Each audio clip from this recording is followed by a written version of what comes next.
morning for August 25th, 2026.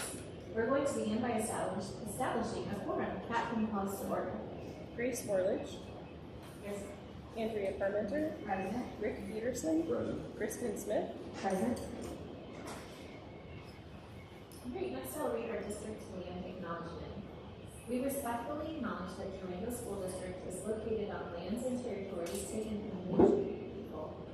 This land is also the ancestral home of, or served as a site of trade, gathering, or healing for Apache, Pueblo, Dene, and other nations. We recognize and honor these peoples and nations as traditional stewards of this land and water, and respect their enduring relationship with them. Next, we'll stand for the Pledge of Allegiance.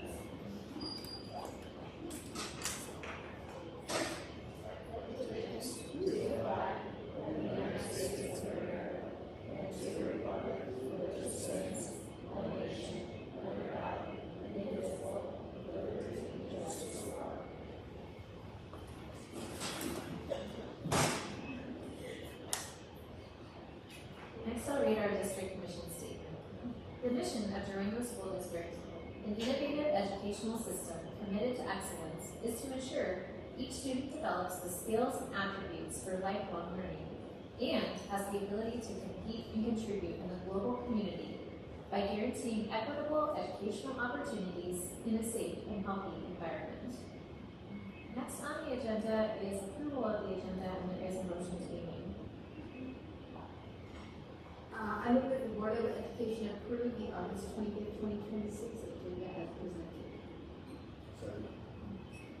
Any discussion? I can call vote on that. Grace Morlich. Aye. Andrea Parmenter. Aye. Rick Peterson. Aye. Kristen Smith. Aye. Next on the agenda is the superintendent consent agenda and the board consent agenda. Oh, yes. Next we have public participation. Do we have any public participation? Okay. Next we have the superintendent consent agenda and the board consent agenda. And I'll go ahead and make a motion to approve both the superintendent consent agenda and board consent agenda as presented. And with a note that we will update the DAC list with our current board representative in a timely manner. I second that. Discussion on the consent items. On the consent agendas today, we have our HR consent agenda, our ESP update, and our adjunct update. We have meeting minutes from executive session in June, June 29, 2026. Meeting minutes from June 23rd, 2026. Meeting minutes from executive session special meeting on July 10th, 2026. And meeting minutes from special school board meeting work session on August 11th. As well as our list of BAC and DAC representatives, committee representatives for this year. Kat, can you call a vote on that? Grace Morlich. Aye. Andrea Parmenter. Aye. Rick Peterson. Aye. Kristen Smith. Aye. Next up, we have a presentation from the new Juniper School head of school. So thank you, Robert Askman, for being here this evening. He is going to give us an overview of the Juniper School's end of school year academic results. And thank you for being here, and we welcome you to this new position.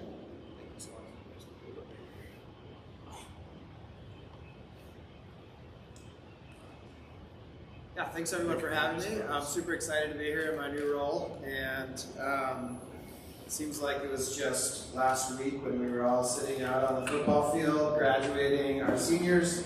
So it was a bit of whiplash today to be welcoming kindergartners into the school, and also very exciting. So basically, I think we're looking at end of the year data for Juniper from last year. We're also in the middle of reauthorization, which we'll be getting that application to you guys here shortly. I know the first part is due September 1st, so we'll get that to you guys this week. And in that as well, we kind of go over the data and a snapshot of how we're doing at Juniper. Overall, you know, our elementary data is decent to strong, and the growth is, you know, on target. And basically, I think our middle school data, what we saw from last year, is it's low proficiency and high growth. And so as soon as Nathan gets that up here, we'll take a look at it further. Are you all looking at it as well? Because I can just talk off. Turned itself off, Okay. so I had to log back in. Just another second. Just see if we got the lights.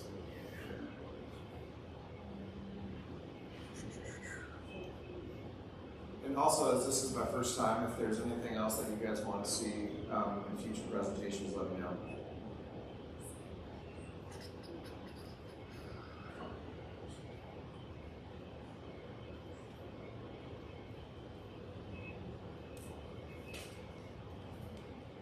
Nothing like your first presentation in front of the board for technical. No worries. It's nice to have a moment. I always appreciate your attitude.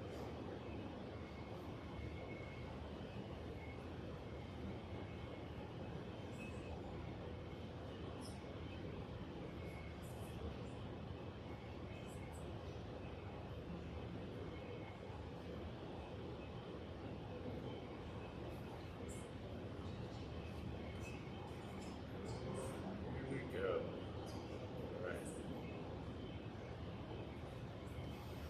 Yeah, that's where you got clicker. If you like, awesome. Okay, so our iReady ELA, which was our K through 5 ELA scores, end of year we had 57% of our students were at or above grade level.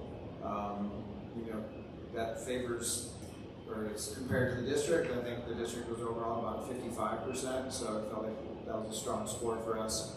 Our growth in iReady was 123% of annual typical growth, which is, we feel is strong growth compared to the district is about 131% for the district, so lagging behind the district a bit, but overall strong growth. And when you break it down to grade levels, and slow me down if I'm going too fast, we saw, you know, higher than annual typical growth in every classroom except for one in our first grade last year.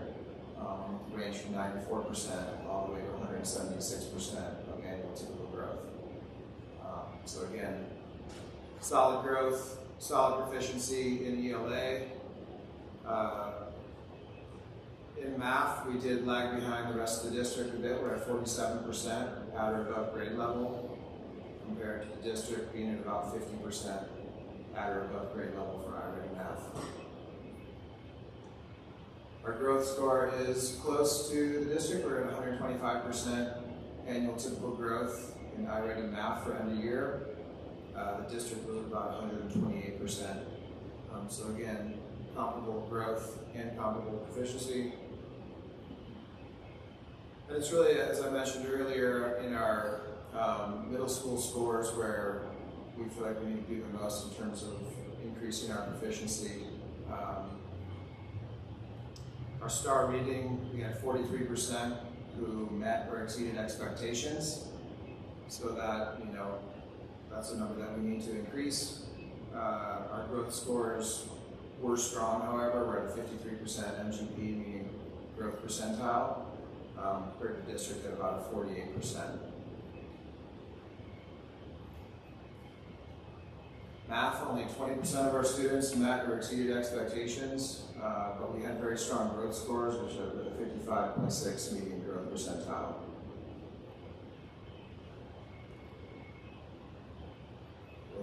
Through that pretty quickly. Is there any questions or any follow-up that you guys would like to have on that? I had a question. I don't know if you know the answer to this yet. But are the middle schoolers who are at the Juniper School right now, are they coming up through, like the majority of them coming up through Juniper School, or are they choosing that as a middle school site and coming from another school? I don't have exact data on that, but my sense is that students are coming from other schools, or some students have been homeschooled their whole lives and come to Juniper for their first school in middle school. And we do have a small number of kids who come up through, K through 8 are at Juniper. In general, however, I think our middle school demographic is a little bit different than our K-5 demographic. And we do see some kids K-5 and then choose to go to a different middle school. I think that if there's a way to gather that data, like where they went to elementary school before, that might give us some more information as we're looking at middle school scores, because I think that there's been some challenge there getting the data for quite some time from junior school for middle school. And then when we do see data, it tends to appear that there are a lot of students who are coming maybe to you or coming up through the junior school with less proficiency than we would hope for. And so just kind of like understanding where did those students come from, what skills, I don't know if there's like an early, maybe it's beginning of the year assessments would give us that kind of information, like where they start at in 6th grade. But it could be helpful just as we're looking at the data, just have that piece of data in there, because it could just be the students that are coming there have come with less of a base of understanding. Potentially. We were told that. We were told that they were coming from other places. They were homeschooled and coming with issues and less proficiency in multiple times.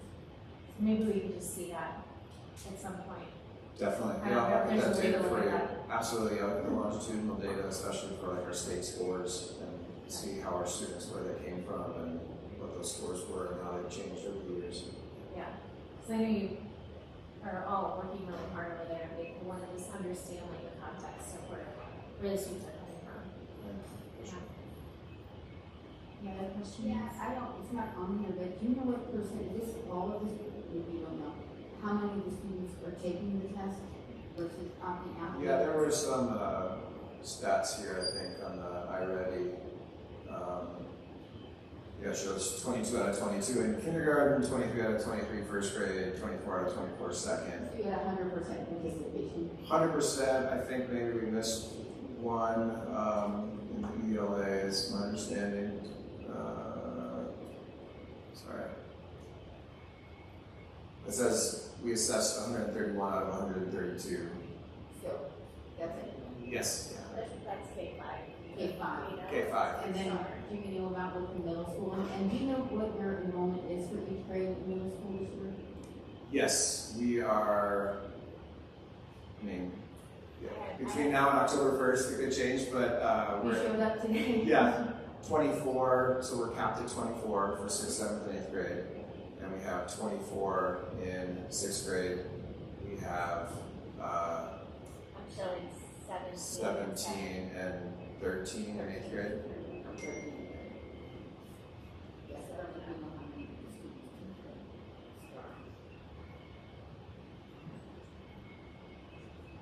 I'm sorry, it was That's right, I guess we don't know how many students took this star.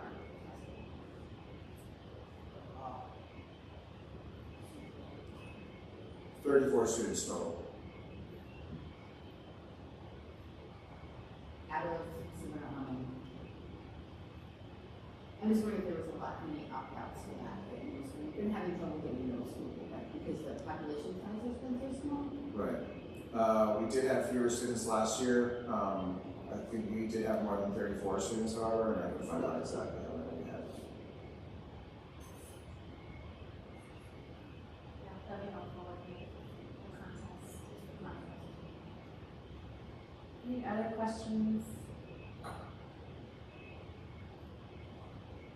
Thank you so much. I know we're going to be hearing a little bit more from you guys as we go through the renewal process, but we really appreciate just bringing a wrap up of last year, so we can see how everybody ended. And so excited that you're in this new role, and I know the students and staff are just going to thrive under your leadership. So thank you. Thank you so much. Appreciate Thank it. you. All right, have a good night.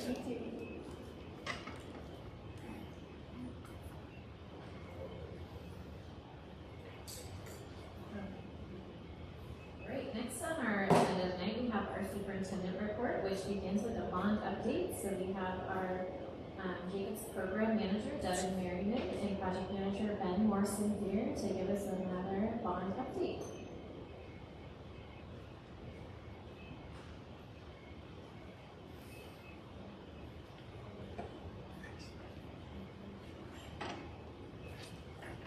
Welcome, Devin and Ben. Thanks for being here. How's it going? Alright, so we'll get right into it. Typical agenda, we'll go through our program updates first, and then we'll hit our project updates. This is kind of an end of summer update with all the renovations that were wrapped up and buttoned up just last week and starting school successfully today. So summer 26, the only procurement issues we had were cabinet unit heaters, but we just got word that they got here today, so those will get installed this week at some point and they'll wrap up. What is the cabinet? And so when you walk into like a vestibule at an entryway, there will be a little heater there on the wall. Yeah, it just keeps that entryway a little warmer. Currently we're looking at summer 27 long lead items, mainly chillers and large electrical equipment. And that really is focused around the high school project and why it's a 2 summer project, is it gives us ample time into 2028 to get those long lead items. 3 Springs, right now, steel is our main concern. They were 2 weeks behind on getting the first area steel. We believe they are tracking for the rest of the project, but this first area was 2 weeks behind, so that is getting here in 6 days. They have the opportunity to recover that schedule if we can get the rest of the steel here and get crews, so we're working with them on getting a recovery plan in place for those 2 weeks. All right, we are currently right around 95 million committed. Towards the end of this year, that number will climb again with all of our summer 27 projects getting bid out and priced. And so we'll continue there. You'll see that spent from the committed percentage go up as we build out the rest of the summer in these current projects. And so this is where we're in June. Obviously just a couple months later, but you'll see I have 1 month of construction left there on the majority of these summer projects, and that's just 1 month to really get our punch items done in the evenings and on the weekends and commissioning, and then we'll move into close out for the rest of the year on all those projects. For the most part, though, this summer I would say was one of our top summers in terms of performance, and our contractors getting done on time. You can really see the 5 years of experience landing this summer. It was great to see. And then we're wrapping up design for summer 27 in the next couple months, with procurement happening on the last couple months of the year. And then kept this slide in, but once Lynn gets back, which is Monday, yes, she'll get these numbers updated for us as she gets caught up. And the biggest update there will be including the 3 Springs. 73%. Yeah, and that's on the 46 million. So once you add in the 3 Springs, that might go down a little bit into the 60s again, which is kind of where we were expecting to land. So, all right. So project updates. 3 Springs, the micropiles are complete.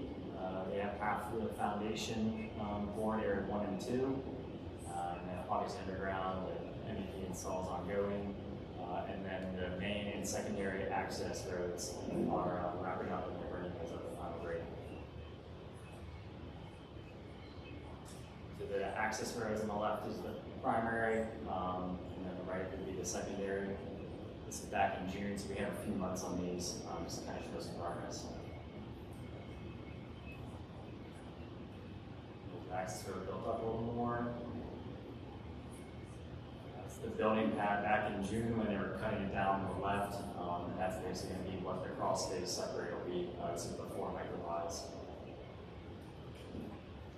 There's the micropile installation, a couple of the drill rigs on the right and on the left, and then the right is the final micropiles with the reinforcing. And then this is as it currently is, so forming and placing the perimeter foundation and the interior pilasters. So that on the right is area 1, and then 2 to the left, and then 3 and 4 are on Wilson Gulch, which is the access drive back there. Water, sanitary, and storm are complete. They're finishing up the electrical conduit, just now last little run for the new LPEA.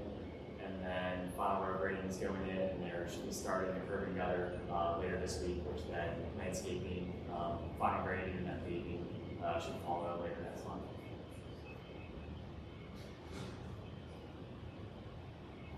Some of the final grading on the left is where the new roundabout will be, looking back toward the previous roundabout.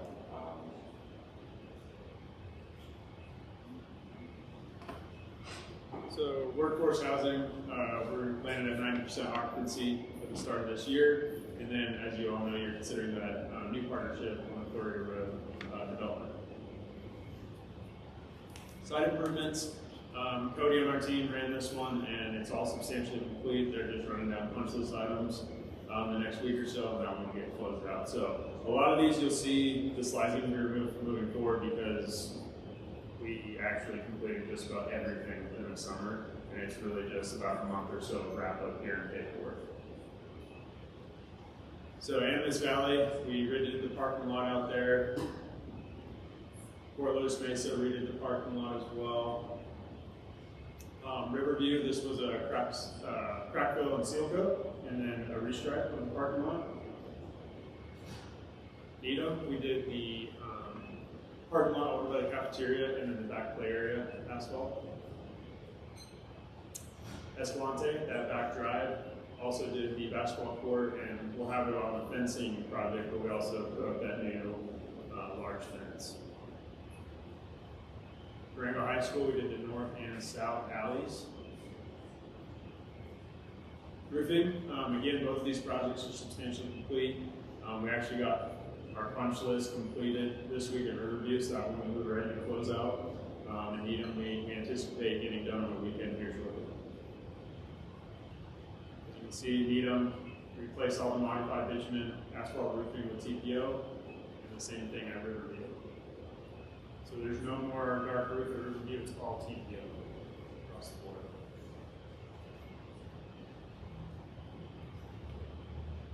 I had to need them for the deferred maintenance, HVAC heavy projects. As Devin mentioned before, those cabinet unit heaters were the only delay. Those will get installed this week. Other than that, everything else is complete, and we're working through the punch list items and commissioning. And these three summer projects are all pretty much going at the same thing. Obviously, we're able to get students back today, so all good. On the left is the kitchen. Put in some new internals on the hood. To do that, we had to abate and take down some of the ceiling in front of it. Right, it's just some fan coils. It's obviously back in July before we put the ceiling back up. There's the new hood on the left in the kitchen. New ceiling, new LED lights in there. Riverview, same thing, everything's complete, ceilings are back in, just working through some of the final punch list items and just getting the HVAC system fine-tuned.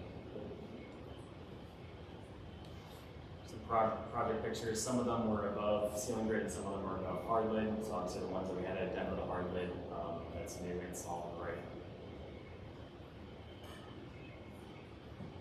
There it is, buttoned up. Valley, same thing as the other two. A couple near the rooftop units, and then a new fan coil on the right.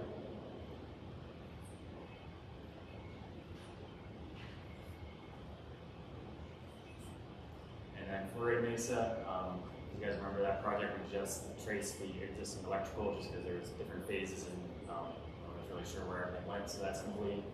Had a walk today to review. We're going to another walk next week with facilities to review. So everything's now tagged to where you switch and outlet which panel it goes to. And then for summer 2027 projects, the high school design development is complete. We're working on construction documents now.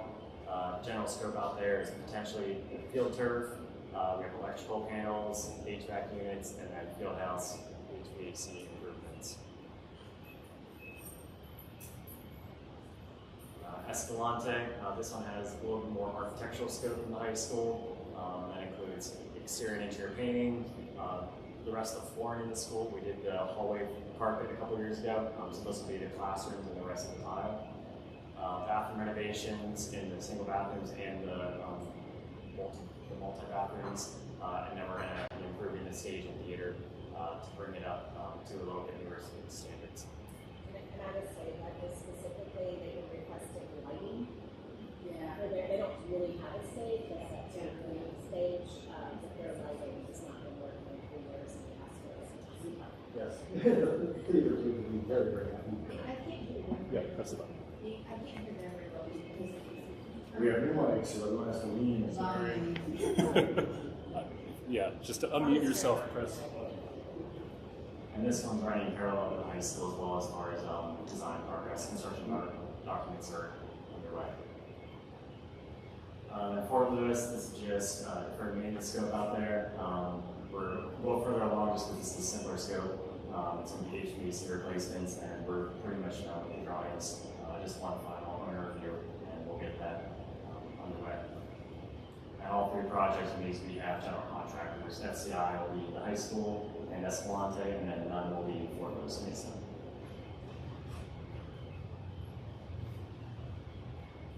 Transportation, Reynolds Ash is the architect on this one. We're in the schematic design right now, and the general scope that we're still figuring out will be a driver service pit, a couple new bus lifts, and then HVAC and energy improvements as the budget allows.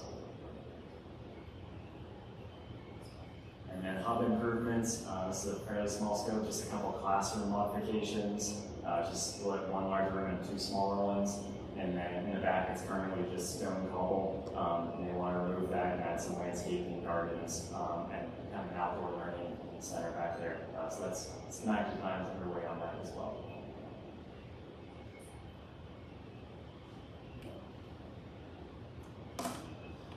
This one will be wrapped up. We were waiting for the correction of the irrigation pipe that busted over the winter at Animus. That's now been corrected, so we'll be moving into final payment for these guys.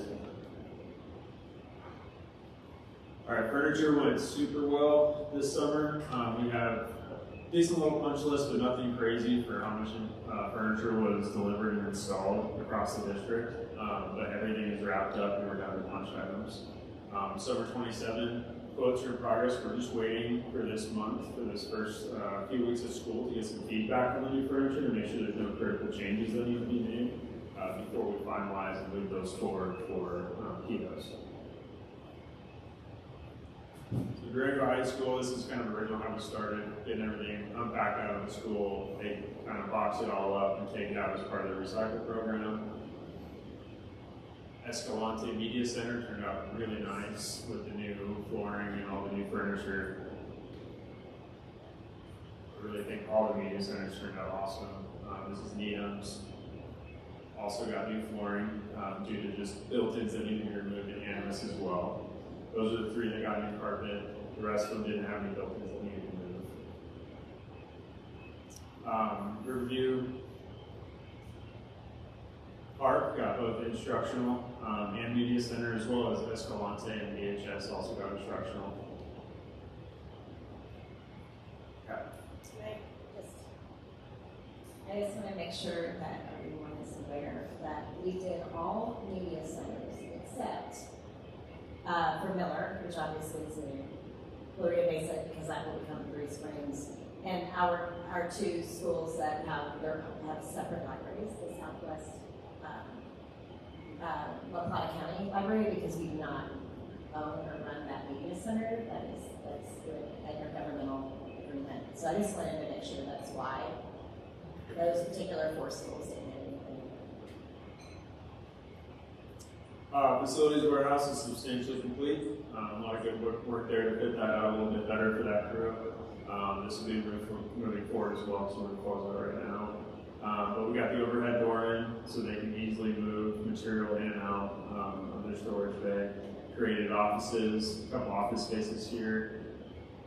We also created an outdoor storage area by taking a few of the original AC units out, because of its original use, it needed a lot more AC than we do. So we were able to take half of those out and create more storage space. Fleet replacements. There's really nothing new to update right now. We're continuing, the transportation department is continuing to work on their white fleet replacements with the yellow fleet pretty much wrapped up, and then getting the rest of those cameras installed. Technology, I got an update after I wrap this up, but the district-wide phone system is complete, trained. We're working on release and retention right now for those guys. The core migration was completed as well, so it's all over at the admin building now.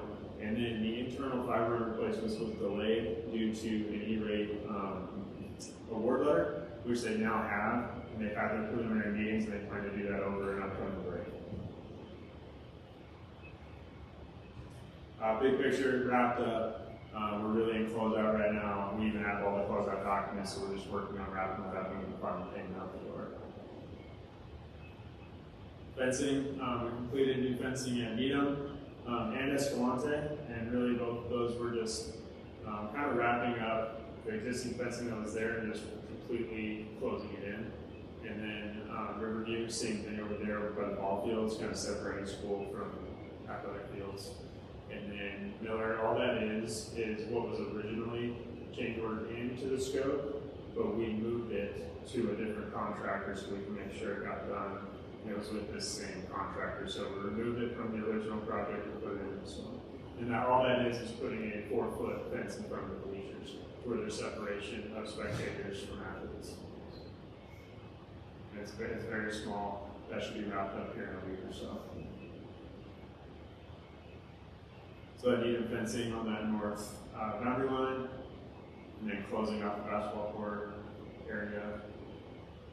Escalante, really just anywhere fencing was missing around the perimeter, we closed it up and then put the taller fencing by the basketball court.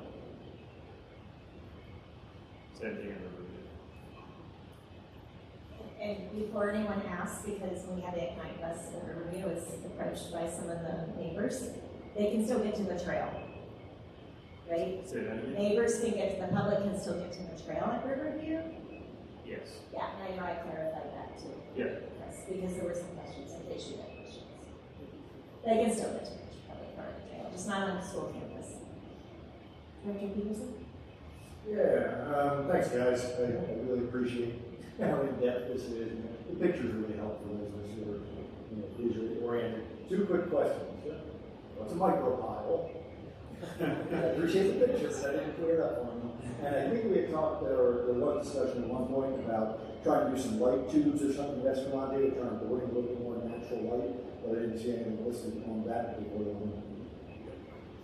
Yeah, so micropiles, so they drill down between 20 and 50 feet depending on the loads. Basically drill a hole, put a piece of steel down there, and then fill with concrete. So then the whole building is actually around the perimeter, kind of floating on those piers. So if you have any expansive soil, it's not going to crack or shift anything. So actually the perimeter foundation is even poured on this boy form, which is basically cardboard spacer, and it'll kind of eventually decompose away. But the perimeter of the building is actually floating kind of up in the air, and then underneath that you'll have a crawl space.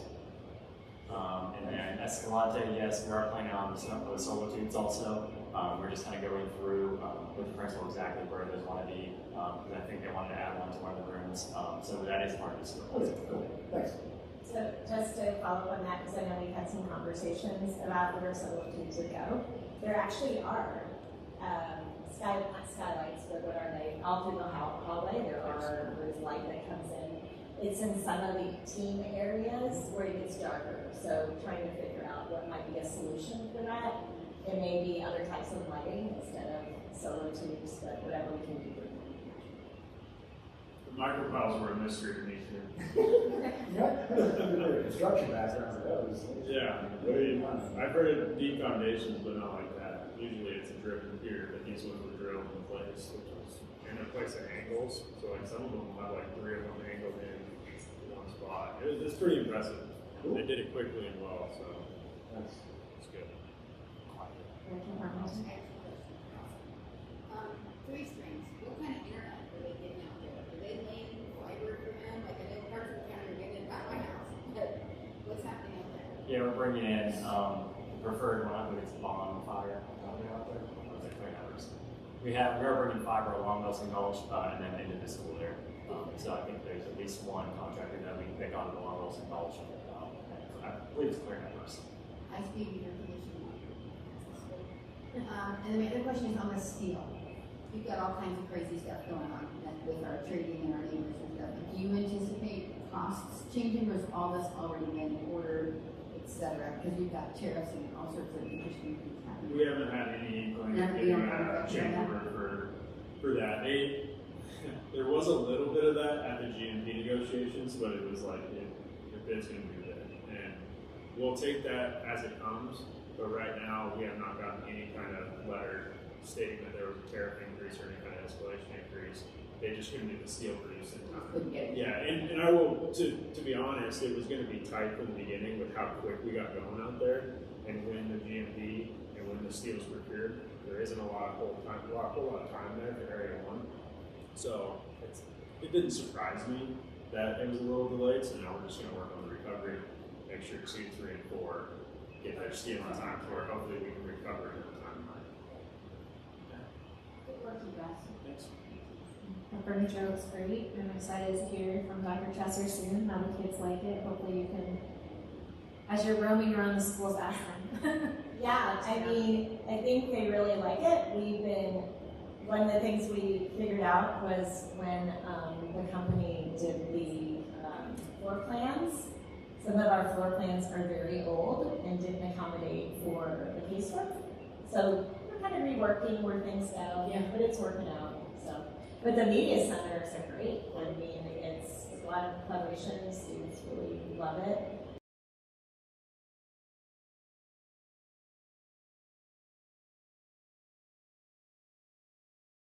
Out of your room, and you get to start from scratch. And so I think they were able to do that. So you have to come. I'll keep waiting for Empathetic. This was backwards. Well, I know. I remember that was the worst. those are some chairs that were still from 30-some years ago, and they were literally falling apart. So. Any other questions? All right, thanks guys. Cool. I appreciate it. Thanks, Justin. Have a good night. Great, next on our agenda tonight, we have Dr. Chesser is going to bring forward some district policy changes, and as a part of that, we have Jeremy Voss, and we have Dr. Pearl here to talk to us about not a policy that's changing, but how they're going to implement our cell phone policy this year. So we'll bring, I think they're both going to come out. Dr. Pearl and Mr. Voss up, and then we will talk about the other policy changes after that.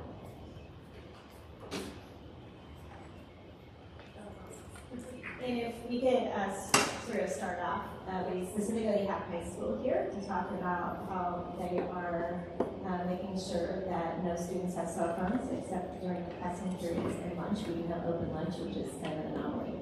That our K through 5 classes have completely been without any sort of phones. Same thing with middle school. And you might have seen the recent campaign. I know Dr. Lori Rostock is working with Kara. The campaign that's very clear. Social media to all our families, no watches, smart watches, no cell phones. Very clear about what it is that we are expecting. As a follow-up, I do want to make sure you know too, because we have had families who reached out about cell phones or about technology. The technology roundtable has started. So Justin Duncan and Dr. Lori Rostock have been meeting with those parents, and I think it went really well, just to sort of think about what is the difference between intentional use of technology and more screen time, and how do we make sure we're constantly auditing what is happening in classrooms to make sure it's very purposeful and intentional. So I'm sure there'll be an update on that. And on that note, let's see our experts.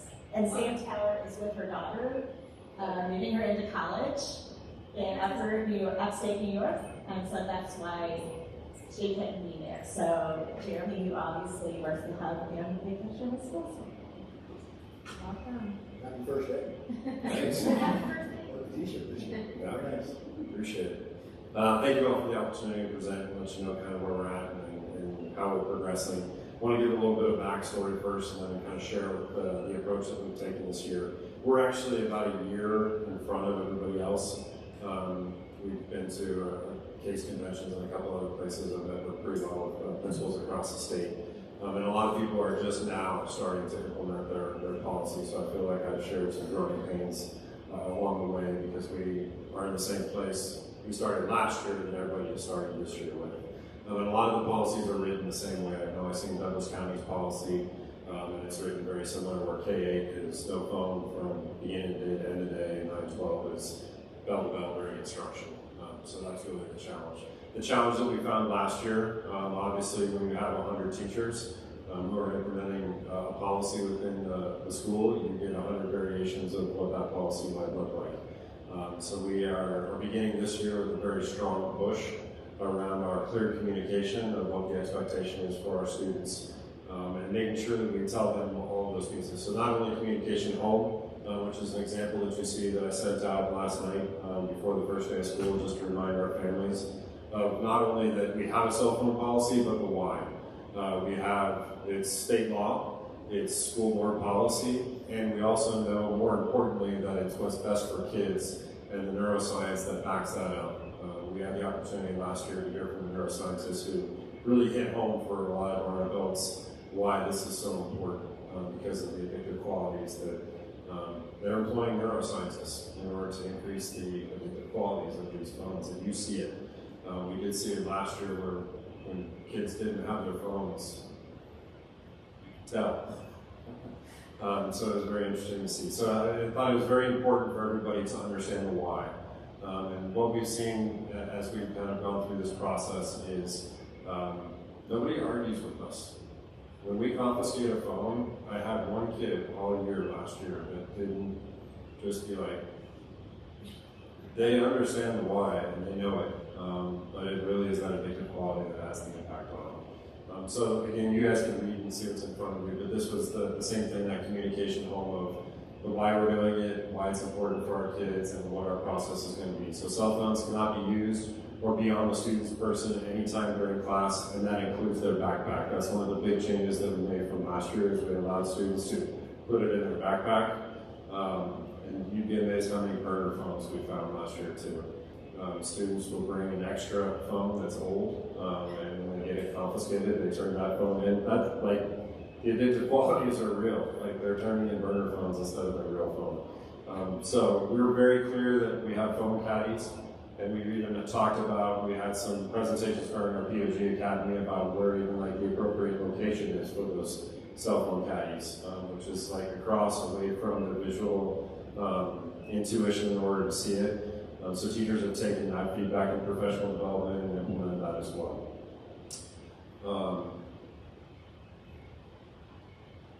Work with PowerPoint. Returns. Button.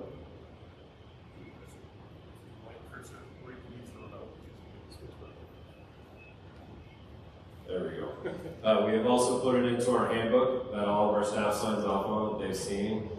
Teachers will require students to utilize a cell phone storage system. So again, that's one of the biggest transitions that we've made, is that they're using the caddies, or we have some people who are actually even putting them in little wood boxes and putting them in a closet so that they're out of sight and out of way of those staff members.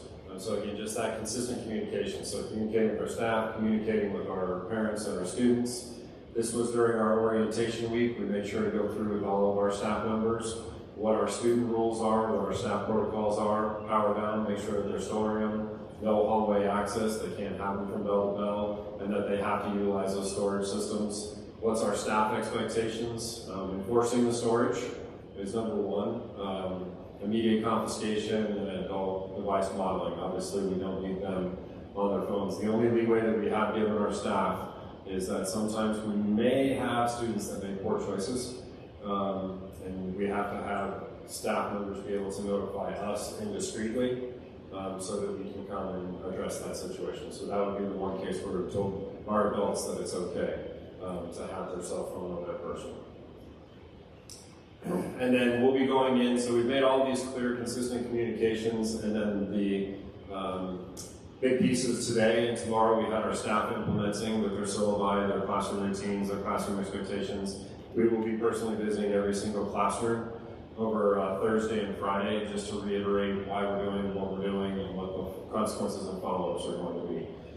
When we do confiscate a phone, we take the student's name, we take the student's classroom that they came from, we enter that into a data system at our vestibule, and every Friday we're going to be getting reports from our security that's going to indicate if we have students that are repeat offenders, or if we have teachers that are not following through, and if we have kids that are coming from classrooms that we need to make sure that we follow through with in terms of those expectations. We also are going to have our walkthrough tool that we're going to be using internally. Notice of cell phone caddy storage being used. If we see students with the devices quite honestly, the most frustrating and challenging one that we have is the earbud. The watches are easy, the phones are relatively easy, but the earbud can be pretty indiscreet, and it's reminding our adults that that earbud is connected to something. And it is amazing how many of them will put the earbud in, they'll put the phone in the caddy, and they'll still be technologically connected. So those are some of the challenges that we're facing, but they're pretty universal. When I talk to other colleagues around, that we're all we understand what's in front of us, and we're committed to getting more of what we focus on, which is making sure the kids are learning and collaborating, and not, it's our motto for the year. Yeah, just leadership. You want to stand up? What is it? Get more of what you focus on. Yeah, it's very cool. So it's that idea that we're focusing on instruction, we're focusing on those student interactions, focusing on that collaboration that we want kids to have, disconnecting from devices. I've been real clear that I don't want it just to be phones, I want it to be Chromebooks too. We need kids to be interacting with each other and having those daily experiences, because that's what they're missing when they don't. So those are the big charges and the big pushes that we're making, and our focus is on student learning and making sure that they're available. I think that's it. Questions? Yes? I was a high school teacher, and I just have a couple of questions about how this was implemented, because I'm curious. I attempted to do a similar process on my own. Lots of problems initially. This is our private personal property. What if it's stolen? And I'm just curious how you manage the caddies and how they are kept safe, those items, and if there's been an issue with that. I would say last year we had maybe 2 phones go I don't know what the right word is, but they unhomed. They went on the run, if you will. It wasn't as big I was concerned about that originally as well, but it really was not a problem that we ran into. We have in our student handbook said that we are not responsible for the loss of a student phone, because our goal is to, like we're saying, change the direction or change the visual pathway. We're asking our teachers to make sure that they're behind the desk in the back corner of a room, because the other thing that we saw is that they could sign up for their Minga Hall Pass, and if the Minga Hall Pass was right next to the caddy, that phone magically went with them into the hallway, and that was the majority of the phones that we confiscated. So really trying to be intentional about the placement, and hopefully have some success with it. The big push this year was around that routine and procedure, so that a lot of our teachers have found success. The ones that have found the greatest success are the ones that use it as the attendance marker, because that's how they take attendance daily, and they are also very cautious about students. We do have a handful that don't have technology, so we're very indiscreet about how we deal with that in terms of using that for our attendance policy as well. And one other question. I think I heard you say something about teachers allowing cell phones as a part of an educational moment. Was I misunderstanding that, or was that the case? Like, teachers will allow them to use them? No, they have their Chromebooks, so Okay. our expectations. Yeah, Gotcha. Chromebooks can be utilized, but even then, I still don't want them on, because I think we need to regulate the amount of technology that's being used. It's very difficult to regulate the Chromebooks and my students, and not able to watch a screen to see what. Lightspeed has been a nice addition. We have gotten positive feedback from our staff around that. So them being able to monitor in real time what's on the screen. One of the challenges again that we found was that students were using some personal devices. So we have made very clear that we use our school issued Chromebooks, because that's how we access all of our school issued items. And then I was just going to follow up on that, because we might not have done Director Marlich. So last year, at the beginning of the year, is when we responded to teachers and we installed Lightspeed on all the computers. Before that, we didn't really have a way to put guardrails.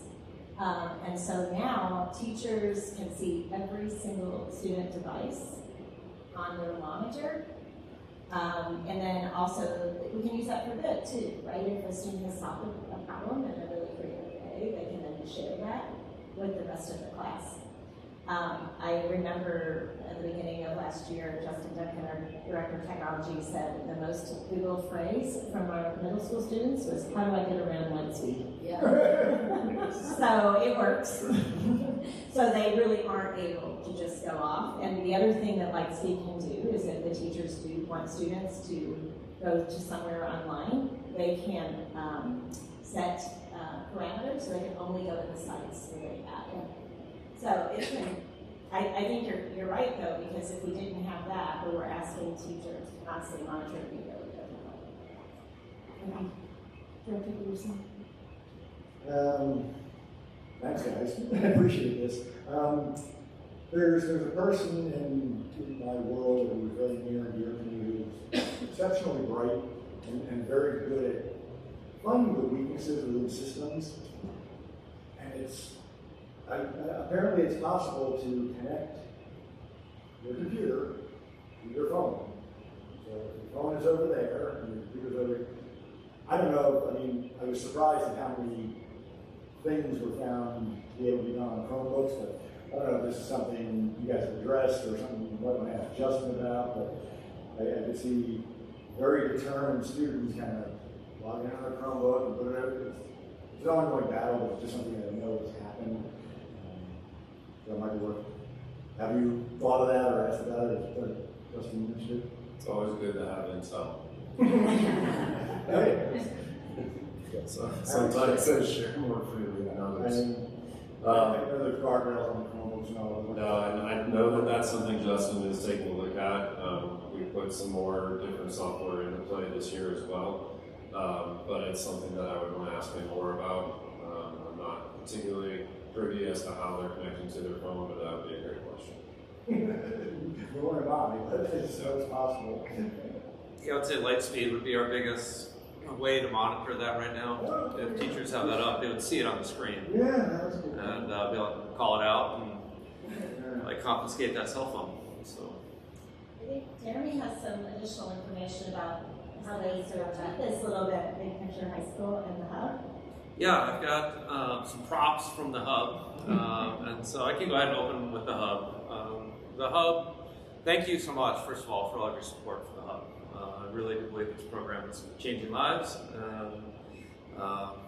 You know, when I think about our mission there, it's really about creating relationships, real interactions, creating community, all the things that a cell phone chips away at. So 3 years ago when I went there, it was very apparent that many of our kids have, you know, cell phone addictions that far surpassed our ability to get that phone off of a student, much less get them to engage in work. And you know, some kids were losing an entire year of learning because of their phones. And so last year we, you know, a lot like DHS did a lot of the research, came up with some really good literature about why, you know, cell phones really undermine those relationships that we're trying to cultivate for students. Talked to them about their mental health, and met with them all individually at the beginning of the school year, and they signed off that they understood that their phones would have to be away for the day, and we purchased these Kevlar pouches, Yonder pouches. Are you familiar with these? Have you seen these? Okay, so may I approach the bench?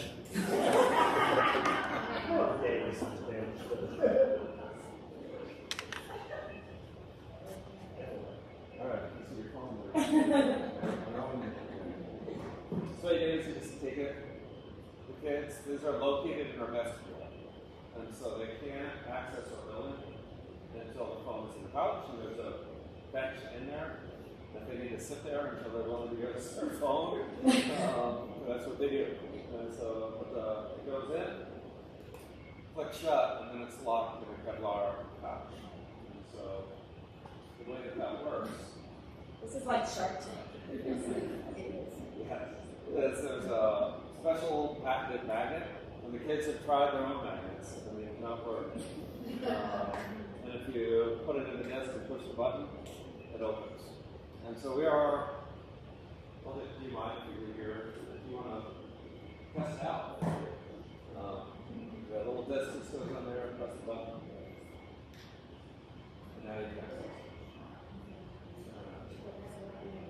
Yeah, this is very strong. If you put the magnet next to the pocket with your keys in it. Very strong magnet. Anyone like to check it out? Yes? Okay.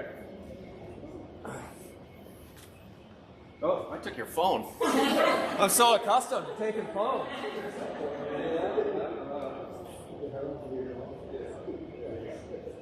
Jeremy, have the students, once they did this, have you seen them in improvement? So it's been remarkable.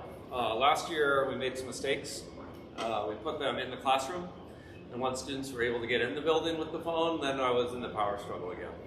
Once we moved it to the vestibule, it's become, we'll get the dummy phone on occasion, where they'll pouch one phone, and then I'll need to address it, and then we do the double pouch, right? This morning though, after last year, we had a sibling pair at the hub, and one of the siblings tried to do the double, and the one who was there last year was like, don't do that, and then had his sibling pouch 2 phones. And so it's really part of the culture now. And we saw in the students last year who had those addictions, pretty extreme at first, like it was rough for a few of them. Doing the individual meeting before school with the families and the students and having them sign the contract and explain all the research really helped. But then it took a lot of reminding about them signing that contract and then knowing the research. And so one of our lessons learned is it needs to be a consistent message about the why so that they hear it. And we do that in homerooms throughout the year, or we'll come in, or if it comes up in particular, we'll sit down and talk about it again. But the students, once they finally got through it, I had students who didn't have friends, and then I just saw these blossoming friendships last year. And kids who didn't talk start to talk. We've had 2 students who have come to the hub that have basically been selected mutes in the last 3 years since I was there. They just were so unverbal and locked into their phone. And then to see them start to open up, first with staff, often it's the therapy dog, right? Then it's staff, and then it's like peers and friends.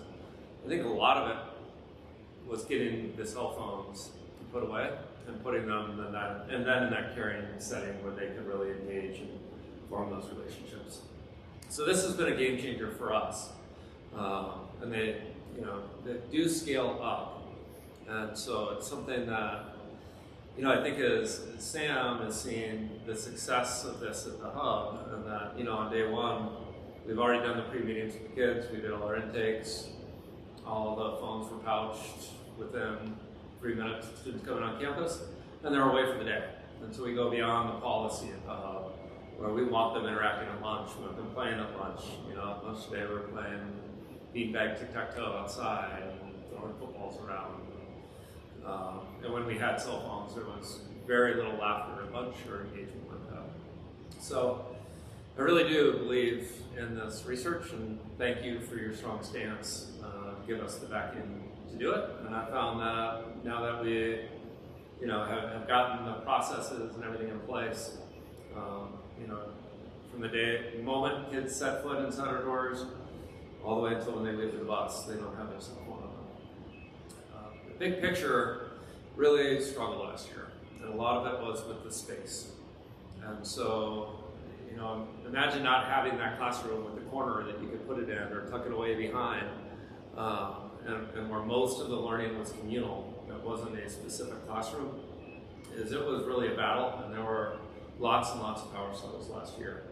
And so, again, thank you, and thank you to our taxpayers, like the bond, and all the hard work that people put into that, because that new school is going to be a game changer for the big picture. And this is just like one little way, right, where teachers have their contained space, kids are in classrooms, we're able to, at that point, then have students, okay, it's instructional time, if you're in this space, there are no phones. And so what they're doing right now is really, and I say they, I'm the assistant principal at Big Picture, but I'm at the hub 100% of the time, unless Sam's out, and then I go and help out at DP. And so, things that staff is really working on this year is Norman. and creating the new building norms and creating the culture and really like reinventing the culture from what they had. And it was the culture that their previous space really dictated. It's a very, very happy staff and student body, and watching them light up and see, you know, the furniture in that space, and just the great detail of that renovation is so impressive. So today, teachers were norming around it. You know, very much the teachers are lockstep in philosophy with the policy, are really committed to making sure that during instructional time, phones are away. One of the interesting things about Big Picture is that the classroom setting does change so much. And so they're really focusing on enforcing the policy in those moments when students are in class and doing structured learning. And then Tuesdays, Thursdays, when they're out in the community in their internships, it's a lot more on-the-job training and really trying to get feedback from their mentors and from the people in those placements if those students are on the phone too much, because it's a much more real-life workplace situation.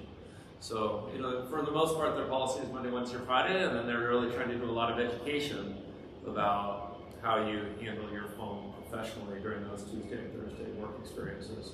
And we send them out with their phones and hope and trust that they're going to make good choices, and then need to correct it when we hear they aren't. So do you have any questions about either implementation at the hub or currently at Big Picture? I want to say thank you so much for implementing this. And the reason I joined this board of education in 2019 was around the cell phones, when I got a text from a 6th grader at Miller asking for Netflix password in the middle of the day. Crazy, right? And I was what you mean about the addiction is last spring I came into this building for something, and a big class was letting out here. I could have been standing naked. These kids walked out, and everyone on the phone before they needed to heads down. 2 kids. I stood there just watched, and they just walked. You know, it was crazy. And I know over the years, so thank you. You've had this policy since 2020, but thank you for implementing it. I mean, that was really the bigger deal, having the policy that's not being implemented doesn't make a difference. But over the years, what I have heard and found the most resistance, kids will fall in line, and they do. Keep centering around the line. Thank you for that. I think that is huge.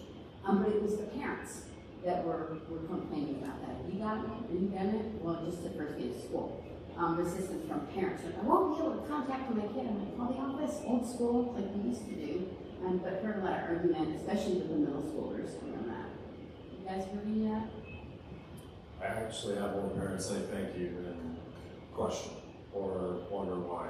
That's few and far between now compared to what we saw back in probably 2020, 2021. Yeah. Good.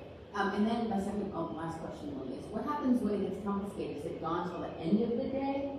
Not just that period, so that you're out for the day. So if a teacher confiscates or we confiscate in the hallway, because we're often in the hallway during the bell instruction, we take it, we bring it down to the vestibule, it goes into a phone caddy there, and they have to come pick it up at the end of the day. Okay. So it's gone for the whole day. Well, thank you for doing it. I know it makes a big difference when the students can actually unplug and talk to each other. It's huge. Much appreciated. Any other questions? All right, thank you, Dr. Farrell, and thank you, Jen, for being here. Appreciate it. Absolutely. Thank you all very much. Appreciate it. Thank you. So our next part, our policy revisions, and we have a whole crew of people that need to come up here. So I don't see Chris. So Dr. Rosbach, Dr. Biddings, Laura Vito, and Chris Coleman. So this is the time of year when we get recommendations from CASB about policy changes. But we also have some of our own, and Carly. Yeah. So we have some that came from CASB based on legal decisions, but then we also have some others that we feel that aren't necessarily legally required, but just help us run more efficiently. So I did send that to you all on Friday, and it's been on the agenda. So we have this new format, and thank you for asking for that, because typically we just bring you all the new policies, and because there was one that had not been necessarily uploaded to diligence. That's been also looked at and refined even further. And so this new process is that we are, and you can see it, you guys all see it there, the link on the agenda. There's a PDF version, but the link in the agenda takes you straight to the live spreadsheet. And it was in the Friday memo too. So what we have are, for the policy label, the area, what is the title, and also a link to the proposed version. And then you have a link to the red line version or a previous version. And the reason why sometimes it's a previous version is because it's been totally rewritten. What are the type of revisions that are on there? Is it required by law? Yes or no? What is the impact on staff? Like, will there actually be an impact, or is it more about clarity and just wording? What would be the impact on our community or our students? And that's described. The date that we provided this to the board, so Friday was when you all had these official versions. When it's being discussed in a board meeting, typically, and the proposal is that these would be discussed in a work session, and you would give feedback, and then we would go back, make possible changes, and then present that to you again in a regular session. Based on coherent governance, the board does not approve district policies, but obviously you need to hear them, you need to get input, you need to questions, that we bring you that information. And obviously operational expectations that you do get those. And then there are places for dates for that second board meeting discussion. And if you decide, hey, we actually need more input on that, we can add additional. And then the final date when it's actually implemented to diligence.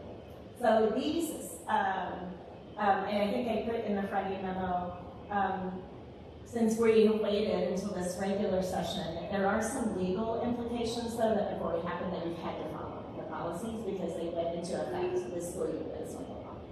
But I thought it might be good for, if you wanted, just a brief kind of synopsis from each of us. So, Carla, you're first. So I know in order, these have just, it's 2005, I think, the last time these were revised. So obviously a lot has happened in the world of media and how we communicate in the last 20 plus years. And so there were 3 that Carla was proposing, some changes, bring those up to date, and that's distribution of non-curricular materials, press releases, conferences, interviews, and press and media relations. You just want to give it? Sure. It's funny to be in this seat for once. I'm going to talk directly into the mic. So KDDA is the one that I'd like to speak about first, and that is press releases, conferences, and interviews. The original policy dated back to 2005 to 2008, and it's primarily focused on press releases. So I would like to modernize it to reflect a new focus that our communications department has on owned media. Owned media means the channels that we already produce and maintain. So our social media channels, our newsletter channels, our 2 community newsletters on our website. That is going to be a primary focus for our team. And I want to make sure that everybody on our staff understands that the PIO is the main point of reference for all media inquiries. We've had a little confusion about that over the past. Of course, Dr. Chesser is our spokesperson for all issues, but I am sort of the person to make it easier on the media so that I can make sure that folks get a hold of people quickly and they get to the right person. But I also wanted to make sure in this policy that everyone on our staff understands that they have First Amendment rights and can speak as private citizens at any time.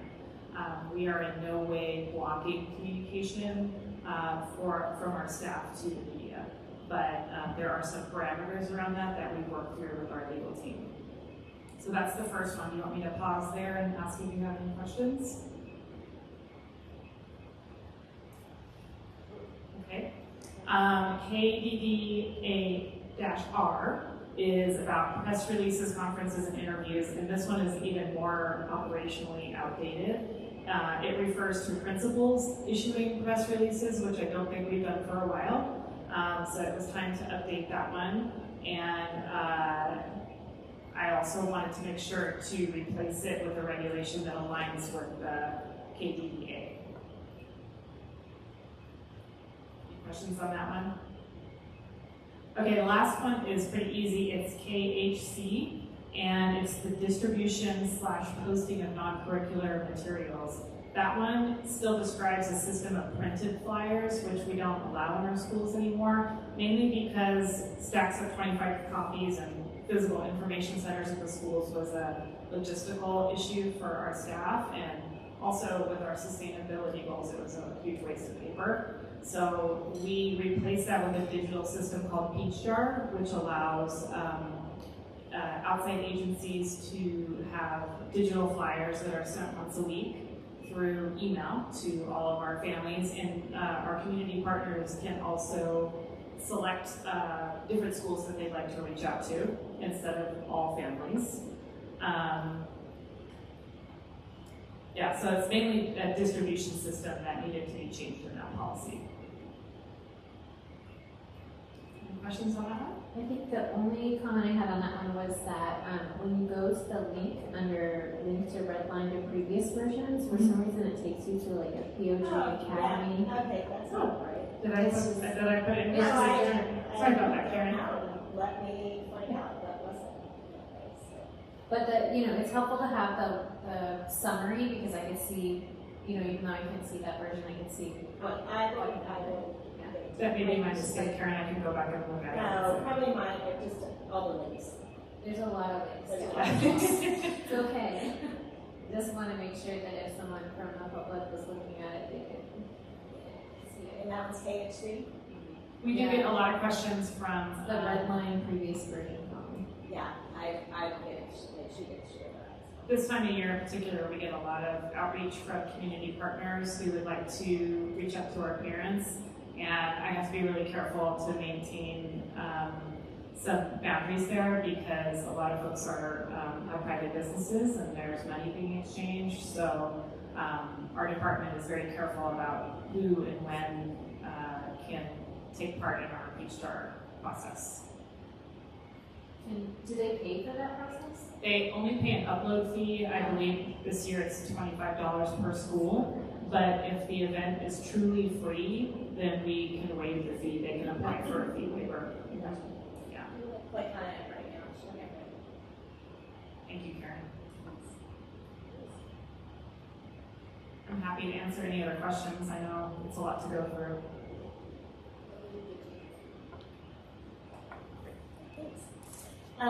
Next, we have a set of ones that are in our Student Support Services Department.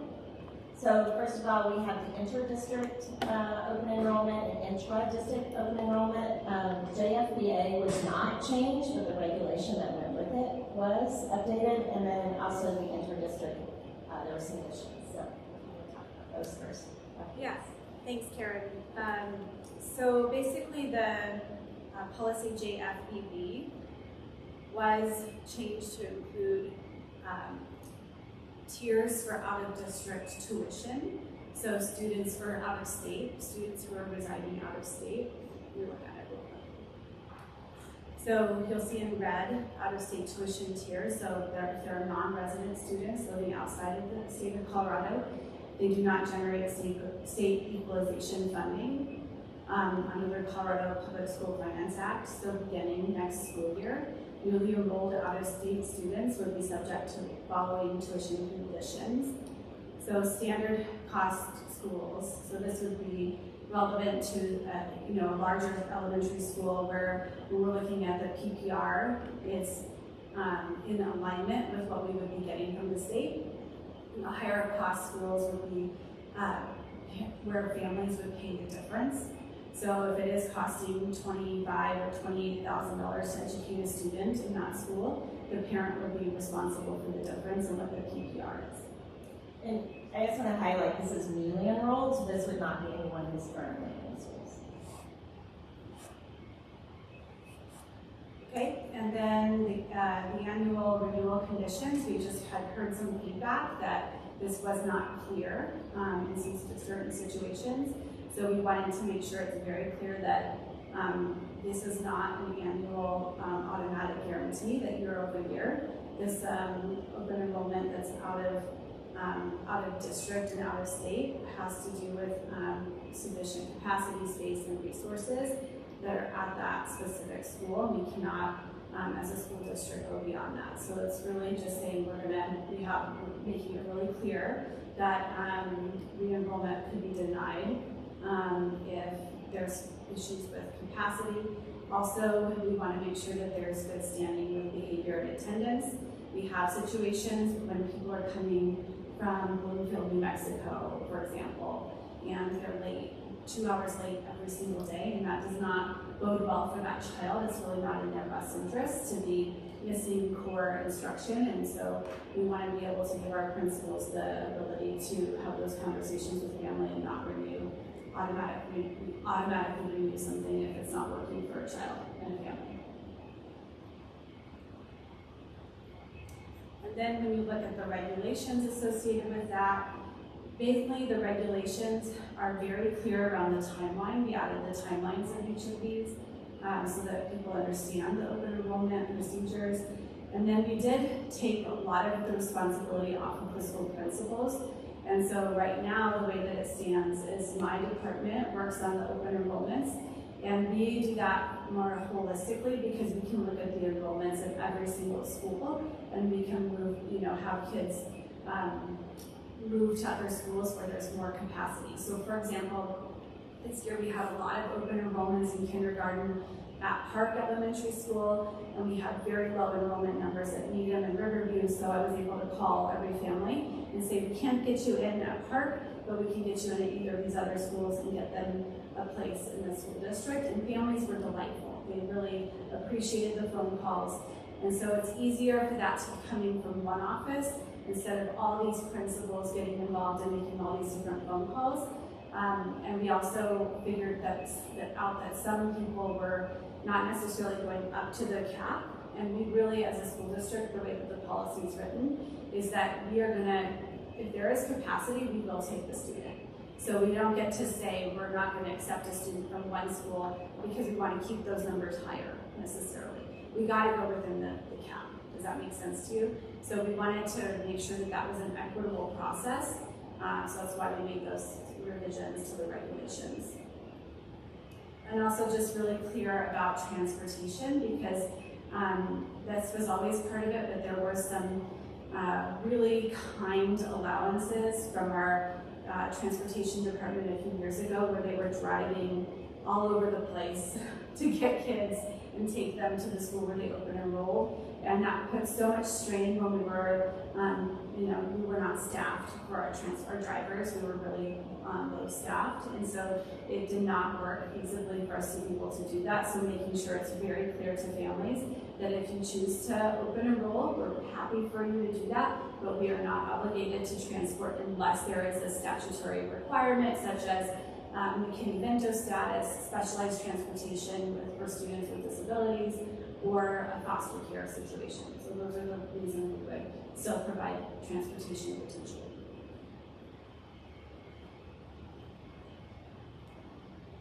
And there's quite a few other policies related to students.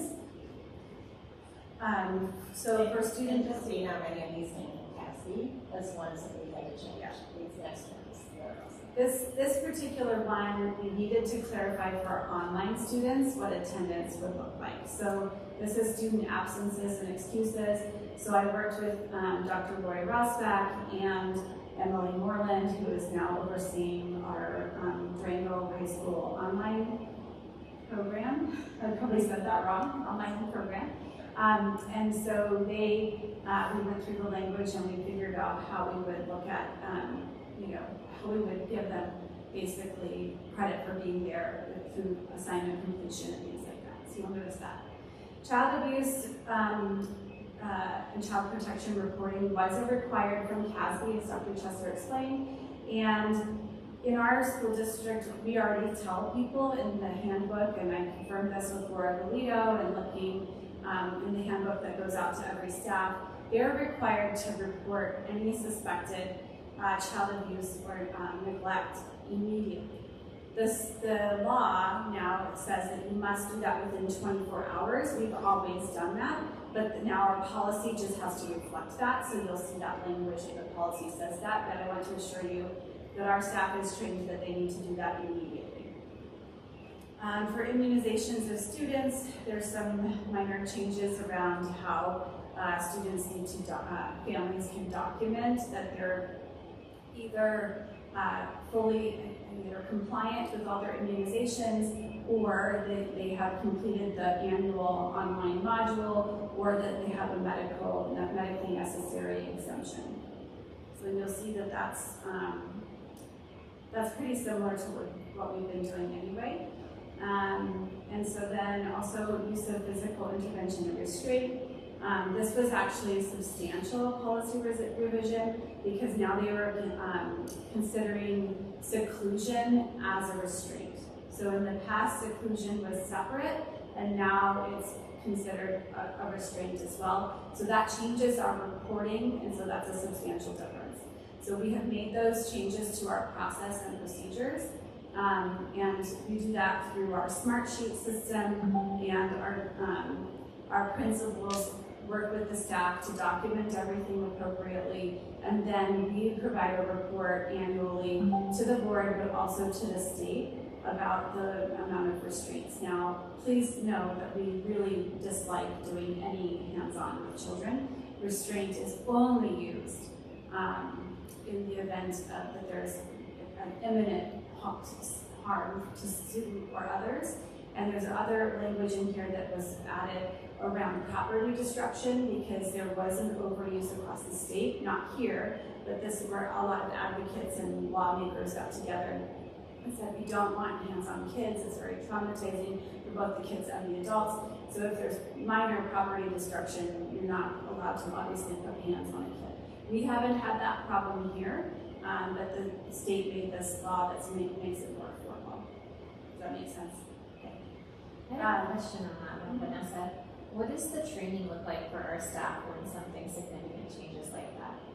Yeah, so we train all of our staff annually on nonviolent crisis intervention, CPI, and we do a lot of de-escalation. So the majority of the training is about de-escalation strategies and basics, and then we go into the policy changes. So all of our specialized program staff have already been trained before the first day of KISS. Yeah. So Alyssa, Clark, and John Hoffman are the CPI trainers for our district, and we've been working on revising all of this this summer because we knew this was coming. So they trained all of our special program staff, all of our school administrators were trained over the summer. So staff have been trained in that. We don't actually train everyone in CPI. We train everyone in some amount of de-escalation, avoiding the power struggle, because we don't ever want to get to this. And sometimes people who are trained in the actual holds might have an impression that that's what we do. And so we had this time in our district where we trained everyone on the holds. We don't do that anymore. We really focus on where are the needs and what are we seeing from students, and then we have those people responding in an emergency or a crisis. I'm wondering this, I'm looking at the spreadsheet, are the ones you're going over, these were statutory Casby changes? They all say no, and not yet. So I'm wondering which ones. What do you mean you say no? On column E. On column E. Column E is if they're required by law or not. And on the spreadsheet that CASB sent, the immunization of students is no, it is not required by law. Is this child abuse changes, were they required by law? No. That is what is on the, I'll send you the CASB sheet. So these are CASB recommendations that aren't necessarily law. They may be CASB recommendations because you're saying you should have a policy. There is not required legally that you have a policy. You have to follow the procedure, but you might not have to have a policy. It's not a legal requirement to have a policy. And those are straight from the CASB spreadsheet that comes and says are they required. I would say mandatory reporting is required by the law. Yes, they actually kind of. So maybe this change to say 24 hours wasn't written specifically in the law that it's required in the law. Right? And we have to train our staff on that every single year. And we track that through your Bluehost department in HR. Okay, and then suspension and expulsion of students. We had to clarify some things in there about actions taking place within 5 school days or business days. So you'll notice that minor change. And then complaint procedures regarding seclusion and restraint. That was a CASB recommendation, and we felt like that makes sense to have those complaint procedures aligned with the new the policies around physical intervention and restraint. So we made those changes. And I clarified that comment to say is the policy required in law. So that way, yeah.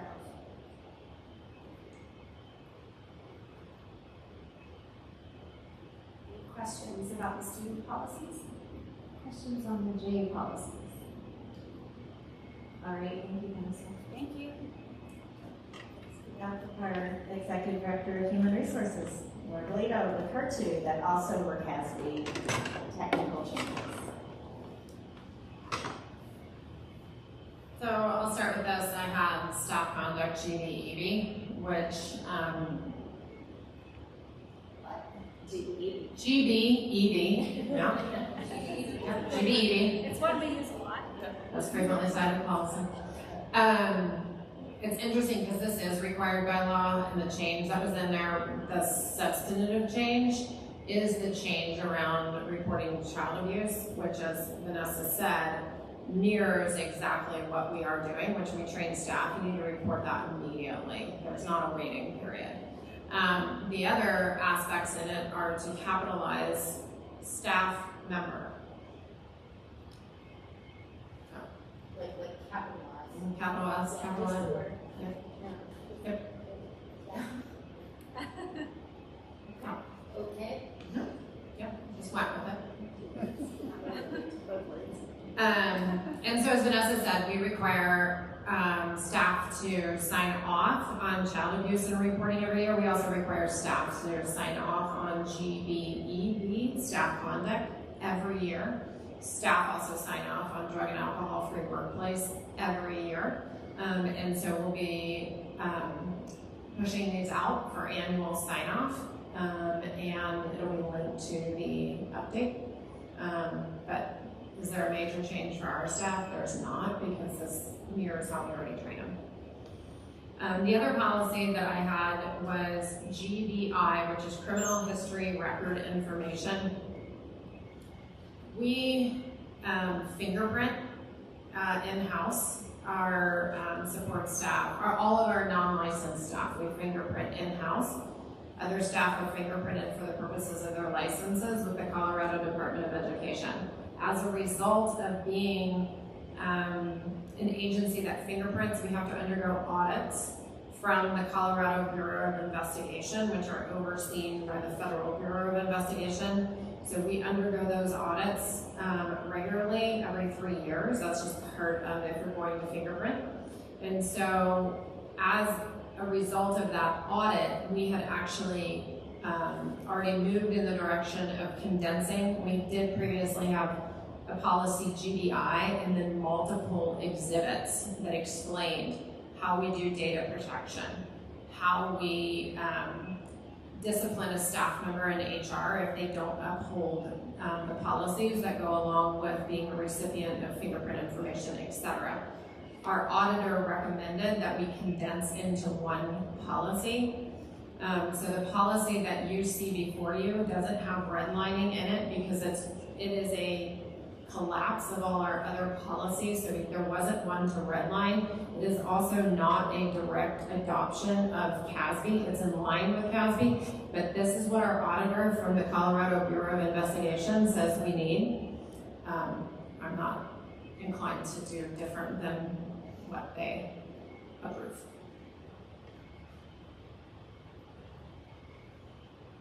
So impact to staff is my staff. and we didn't necessarily change any processes. So they sign off on this. They also have to undergo data security awareness training every year. So that's something we do online through a platform that the Colorado Bureau of Investigation manages. Any questions on the G policies or? No? Okay. Well, Grace, go ahead. I'm looking at, on number 5, hard copy form, file section. So the fingerprint data or that, this kind of data is retained on paper, is that correct? Okay. And I just want to clarify that, thank you. We retain it on paper rather than electronic. It is much easier for us to avoid a breach.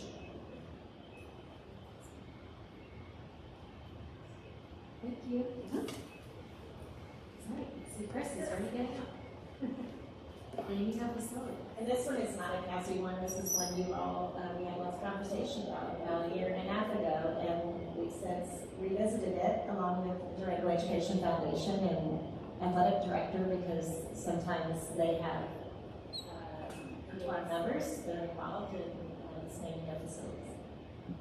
Yep, thank you all. As Dr. Chester said, we did this in collaboration with Ryan Miller and Main Ave.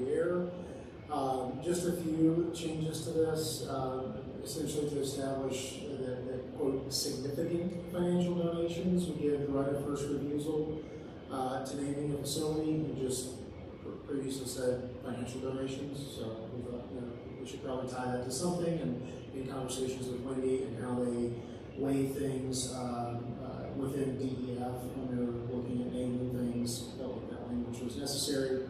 We also tied that same sort of concept to say that most things would involve individual capital campaigns to drive naming rights. So again, in that conversation with Wendy, she pointed out when they're doing something like that, there's a specific campaign. It's marketed as such to drive the donations, and it's tied to various things. The Ignite Bus, I think, is a fantastic example of that, where they had different levels of donors. If you donate 5, 10, 25,000, so on and so forth, you had a different opportunity for sponsorship. We further added that the policy now says that facilities would not be named for deceased individuals without board approval. And then just a technical, logistical thing, we clarified some language around whether a request for naming a facility comes to a school principal or school administration versus whether it is more broadly a district request. Either the principal or myself would be the initiator of a steering committee, ultimately going to Chester and then to board.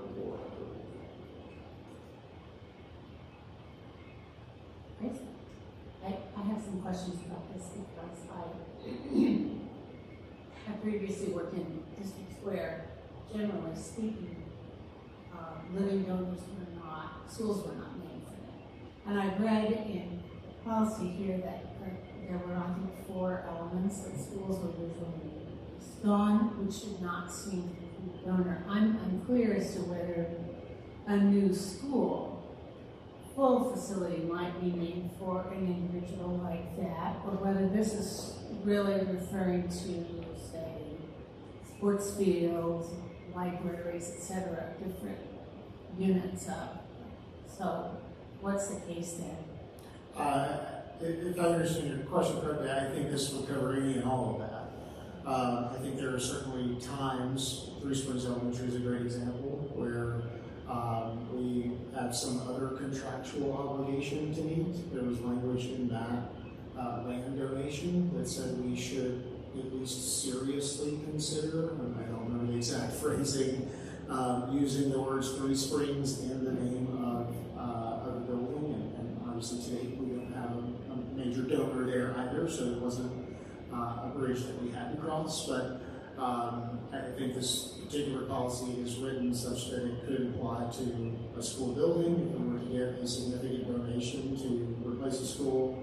And we've also obviously seen this policy enacted for things like the track at the football stadium, and a couple of others that have come up in the last 3 years that are escaping me right here in the moment. But we've seen it for small things, but I think it's written such that we can use it for any and all things. It does give you all the ability to do that. It does not prohibit. So, for example, if the Icon Center, let's say some donor comes to us, and it's a well-respected donor, and they said, we're going to give you $40 million because we believe in this so much. But you have to name it the General Electric Icon Center or whatever. I'm just making something up. You could do, this would not prohibit you from doing that. So that is it is open for that. Is there any kind of clarification to the term significant? We went down that pathway. I have a whole other version of this that you haven't seen. And I think we just continued the conversation, and it felt like we were sort of designing a matrix that really tied us to that and that alone. And when we, again, were talking, I think largely Wendy was the one that kind of said, we just use this looser language and we say, well, you know, what is significant to this project? If $2,000 is significant to the project because it's a $6,000 project, maybe it's worth considering. So no is the short answer. So what you're doing is you're really trying to set a situation in which things are not denied, but consideration is required. Correct. Okay. Other questions? Thank you. Welcome. Dr. Russell?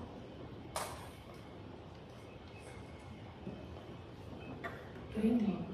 I just have the one policy revision, which is related to IKF, or graduation requirements.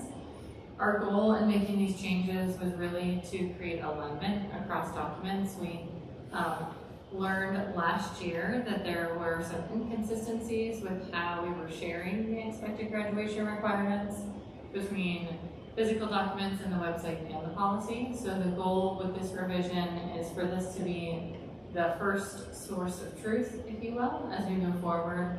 And then, assuming this is adopted, then also the high schools will share this information out with families as an update. I've already talked to Dr. Hurl about that and Sam Towers, so that we can make sure that families are also aware of these updates. The goal was really to be clear on the 0.5 government requirement as part of social studies, but also to reduce, it used to say, which I'm sorry, I did not include the track changes, it used to say U.S. history, world history, and government. So it also was not clear that government was a 0.5 credit, but we wanted to expand for students the choices for social studies. It also used to kind of say, with science, 1 physical and 2 earth, I think. And again, based on students' ICAP, we really want them to pursue the courses that most align with what they want to pursue. And so we wanted there to be flexibility within science, within social studies, for how students could approach generating those credits, but being clear that government is a requirement, that PE and health were both 0.5 requirements. So a lot of it was just making sure that ands and ors were more clear. So we're hopeful that this iteration is helpful. We also removed all the prior year. It was like we had all the different grad requirements for prior years to 2027. So we were able to just remove that out of the policy as well, so we don't have any documentation of the class of 2026 and prior. So, and just so this is the only policy in the list that you guys actually have to approve. The graduation requirements. I'm confused.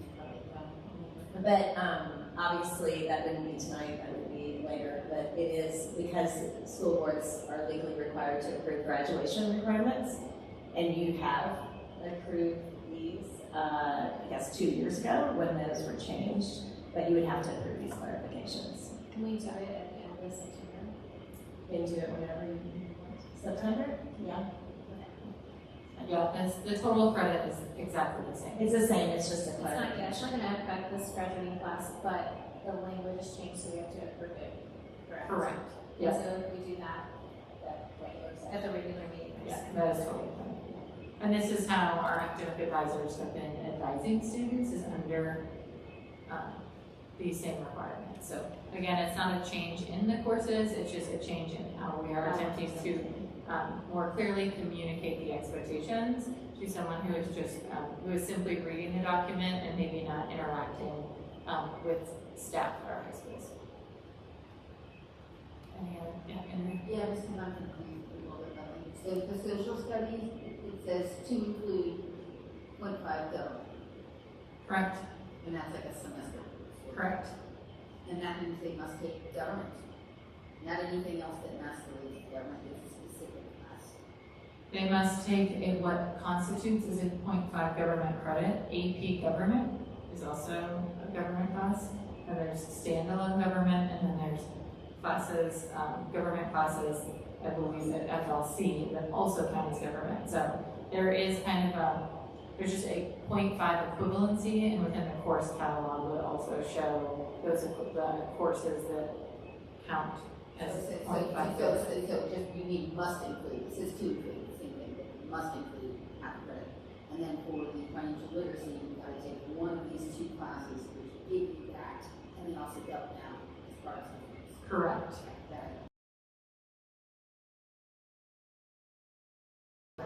Yeah. So that where it goes is up to the student's plan, but it is a requirement to take financial literacy. Great, thank you.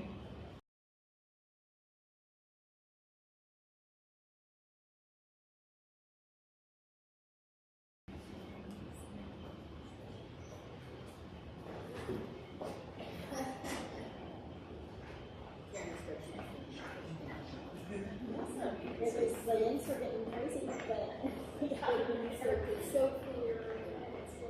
Yeah, really good. It's hard to hear. It's hard to hear.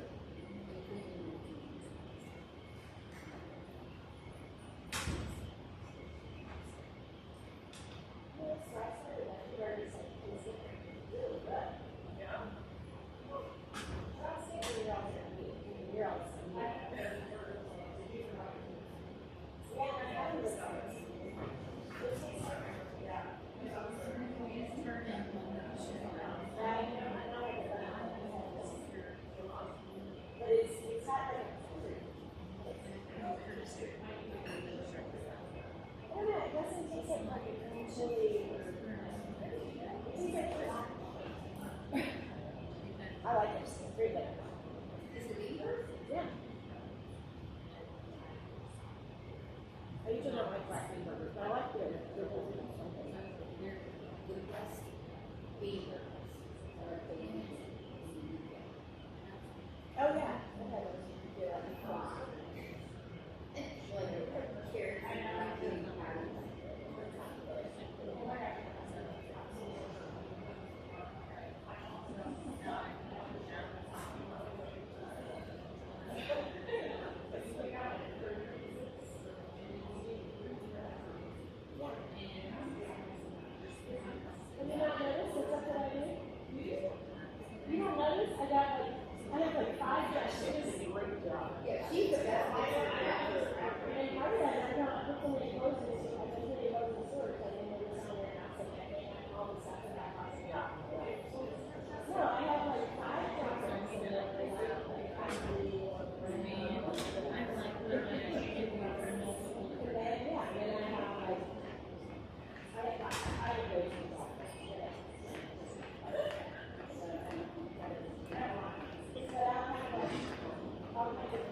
Yeah.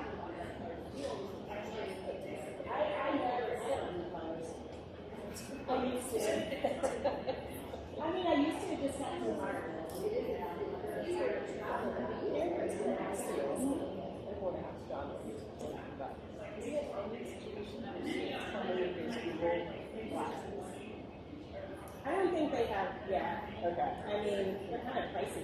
Yeah. But I wasn't sure.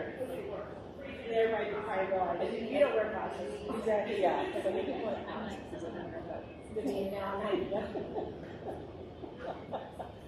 never thought about it. For sure.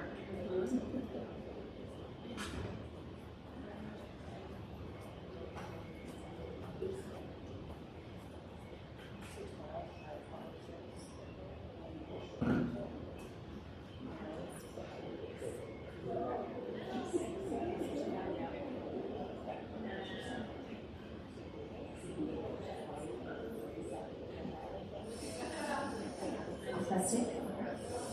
The board has returned from their recess. We are going to move into matters reserved for board action. The first action item is operational expectation 2, emergency superintendent succession. The superintendent presented us with the emergency succession plan last meeting, and there is a recommended action. I move that the Board of Education accept the superintendent succession monitoring report as presented. Second. Any discussion? All right, and we'll get those reports changed. Yeah. Right? That sounds like they say. To just say accept, yeah. And I'll try and remember that in the motion next time too, Pat, that we're changing the motion. We did change the motion. Okay. Because we're not finding the reports in compliance anymore, we're just accepting them. And that determines the compliance. If we don't accept it, it means it was not compliant. Okay. Well, We need to change. oh, right, they could say We just accept the report as it is, yeah, and then go from there, yeah. All right, Kat, can you take a vote on that? Grace Morlich. Aye. Andrea Parmenter. Aye. Rick Peterson. Aye. Kristen Smith. Aye. Next is a decision on our results policy 04, which is our portrait of a graduate policy, and there is a motion to be made.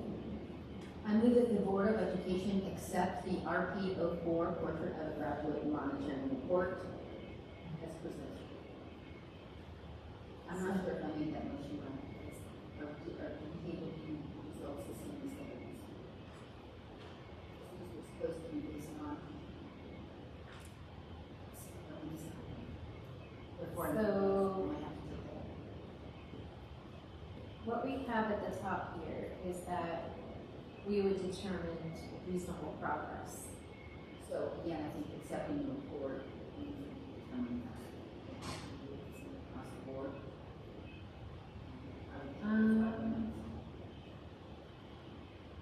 We could probably put in the motion going forward that what our determination is on the progress, because that's still, well, I guess the superintendent has to determine that, so yes. So, I yes. see what you're saying. Okay, so I move that the Board of Education accept the RP04 portrait of a graduate monitoring report as presented. I'll second.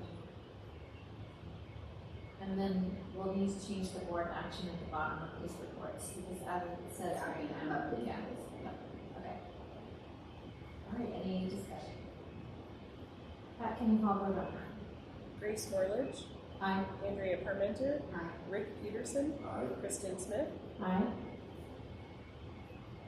Okay, next, are two OE operational expectation policy changes and revisions, and a new policy, BSR 06, and there is a motion for all of these to be made, but you could also make individual motions if there are future edits people would like. I move that the Board of Education approve the implementation of the BSR 06, OE 03, and OE 08 board policy changes. Second. These were on our work session agenda, and I didn't see any additional comments or hear from anyone. Are these good to go forward as is?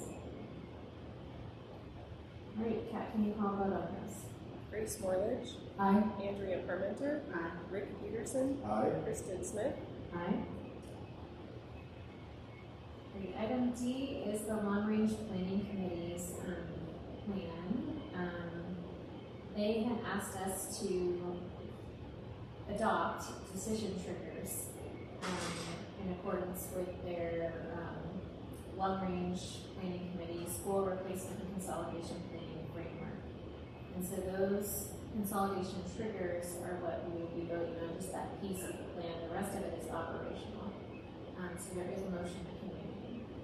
I move that the Board of Education adopt the suggested decision triggers of the Durango School District long-term facility replacement plan as presented by the long-range planning committee. I second that. All right, any questions or discussion? Yeah, I have some questions and discussion. First can come up because I've been back and forth with him a little bit about this. What page is it on? So it's on page 19 on my screen, and it's number 13. Yeah. It's section 13, but it's page 19. So I have most of my questions answered today, but my one question still is around the boundary redistricting triggers. At the beginning of this document, or at the beginning of this section, it says any one of these things can put this into motion. This statement is two things must be true. And it says sustained overutilization greater than 95% at one site paired with sustained underutilization less than 75% at another. And we already know with our enrollments and everything, most of our schools are already under 75%. We're not getting closer to over 95 or anything. So based on this alone, there's nothing that I can see down the road that would trigger the boundary piece. Whereas consolidating half full schools could be something that we would want to look at. That would be a boundary thing, but it would never come into play based on this statement. And so, I guess there's two questions. One, does that need to be in here, or are there other things that the board would want to do to look at this, or that would trigger some sort of boundary and looking outside of just this? Like, is this document just one piece, like one piece of the tool, and we could still do these other things, or should that be in here?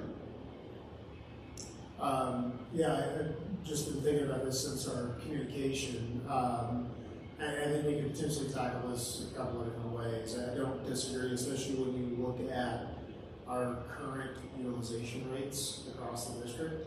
I see the gap that you're calling out, Director Carter. And I might suggest that we could amend these percentages, right? Taking overutilization to 80 or 85%, underutilization to 60% or something like that. Alternatively, we could take out the percentages and put in here sustained overutilization at one site and or sustained underutilization at one site, meaning that the trigger would simply be, I think the burden would be on the district to bring to the board. They would be monitoring this, and what we have right now is what we are calling sustained underutilization at X site. And then that would open a discussion for, well, what's sustained? What's the utilization? Why are we considering it underutilized? And I think there we could use a comparison of, well, we consider this underutilized when we look at the average utilization across the district, and this one to whatever sites, number of sites are significantly underutilized comparatively to our district, rather than maybe trying to hard define these percentages. That would be my preference, and I think the and or changes the entire statement, the entire criteria, and then allows the long-range planning committee to really continue taking that broader look and not be so confined to having these two criteria met, which aren't going to happen. Correct. It's not, so that would be my preference, would be make that change, and I think that clears it all up for me. Sure. Director Peterson. To respond to Director Cronin's question about is this a tool or is this a be-all and end-all, I view this as one piece because, for example, these are recommendations from the long-range planning standpoint. Just for a hypothetical, if the superintendent came to us and said, look, I believe that these students' educational experience, because of whatever reason, is suffering, whether it be, with some academic tie, it's never going to show up in the long-range planning campaign, but the board can still then look at options for if consolidating and closing that school or doing something different, So I would view it, and I'm curious to know what the board would like to think, but I would view it as one tool, and we still have latitude to bunch of exceptions and things listed in here too. I just think in terms of like really triggering when you're looking at long-range planning and what we're looking at, making that change here would just give, I think, more opportunity to that team to do some of their work. I agree, and I think taking out the percentages helps look at historical trends too. Like, I know the elementary school that my kids attended is at like half the capacity student, or half the enrollment that it was when they were in school there. And so I know that means buildings probably not at capacity. And so being able to not have that, be locked into those percentages might help look at like historical trends, like in the last 10 years, what's happened in this community or in this neighborhood school. Sure, absolutely. Any other, so could we ask, do we want to ask that we amend the motion? Well, I was going to actually suggest I withdraw the motion if we're going to wait for the updates, there's a couple of revisions, and I would feel better voting on it when we have those, I mean, they're small revisions, but having the attached document for public record. So at this point, I'm going to withdraw my motion. Could we, okay, motion withdrawn, could we look at making the work session a special meeting to bring this back sooner than later, so that as that committee starts this year, they have a decision on this portion? Because you guys are probably meeting in September at some point. Shooting for late September, yeah. So then you have an answer on this from us before then. That'd be great, and these are minor modifications I can have in the Friday memo this week, so you see it. Perfect. And then we can put it on the agenda if you so desire for the work session. Thank you. Thank you.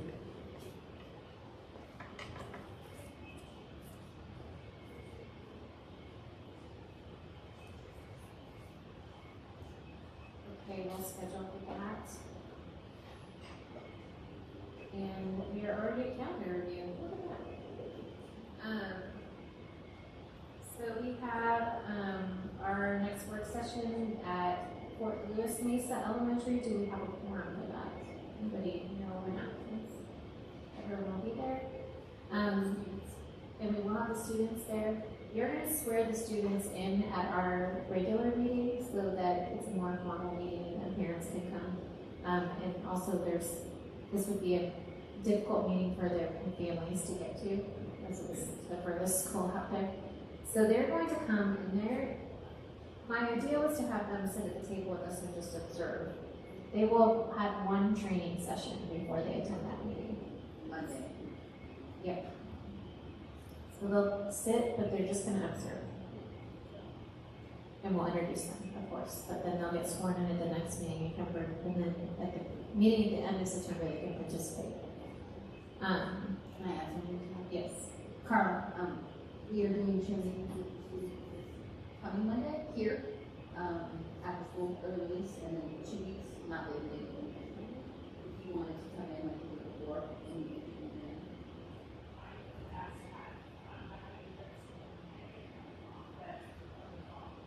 It's 2 weeks, the week of one after the Monday. Yeah, great. That'd be great. Yeah, perfect. Thank you. I already said Perfect, got it. All right, and then we have the day after our work session, a board retreat at Hermosa Cafe. If you have agenda items for that retreat, I have some exercises for us to do, and I was going to give time for Dr. Chester to give us any information that you would give us at the beginning of the school year that would set us on that path. But board members have something very specific that they would like to discuss at the retreat, please send those to me, I would say, by Monday, September 7th, so that I can make sure we have a little agenda. We have on September 15th our big picture opening and ribbon cutting ceremony. So hopefully, is there any board member who will not be going to that? And do you need a board member to speak at that event? The big picture grand opening, do you want a board member to say something? Oh, it's okay. Do you want a board member to speak at the big picture grand opening? Is there a board member who would like to speak at the big picture grand opening?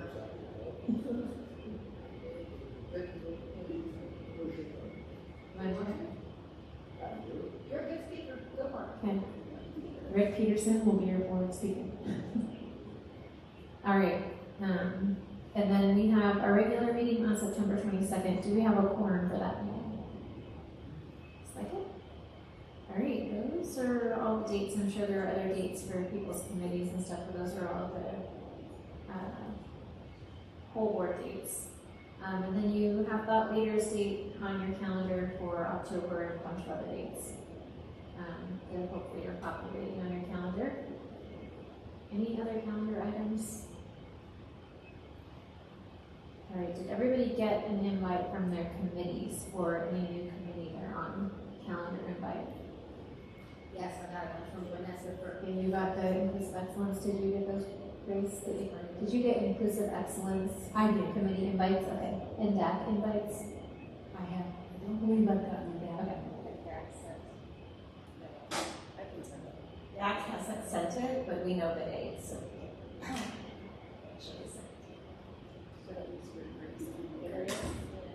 Just Grace. Just Grace. All right. Next item is new business. Any new business items?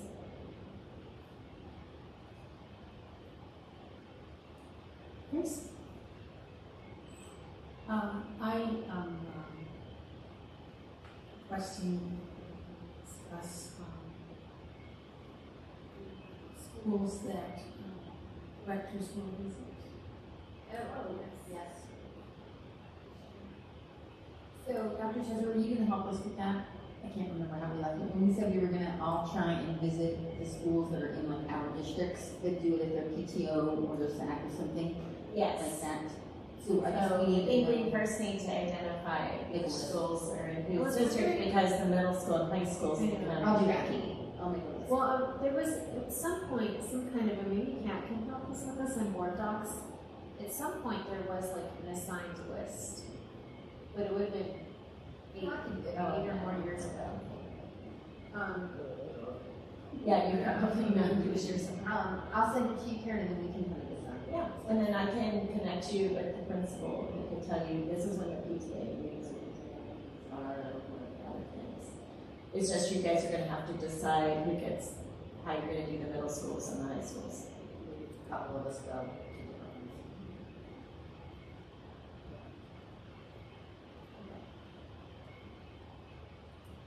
All right. We'll figure that out. Grace, thank you for bringing that to our attention so we can get going on that. Next item on the agenda is debrief. And how are we going to do this? It's the responder of the month. Oh, there's that every meeting. Okay, good. Did we hear anything that requires a new policy, modification to the policy, or something we need to add to an agenda? Yes. And we're going to. Graduation requirements policy, right? Yes. I have that one. Then we'll put the long-range planning triggers on the work session. Did we focus on student outcomes? Yes, we heard from the junior school. We heard about projects. Did the board cross into operations during this meeting? If so, when and how? Don't think so. Were there any decisions made by the board in this meeting that need to be communicated to the public?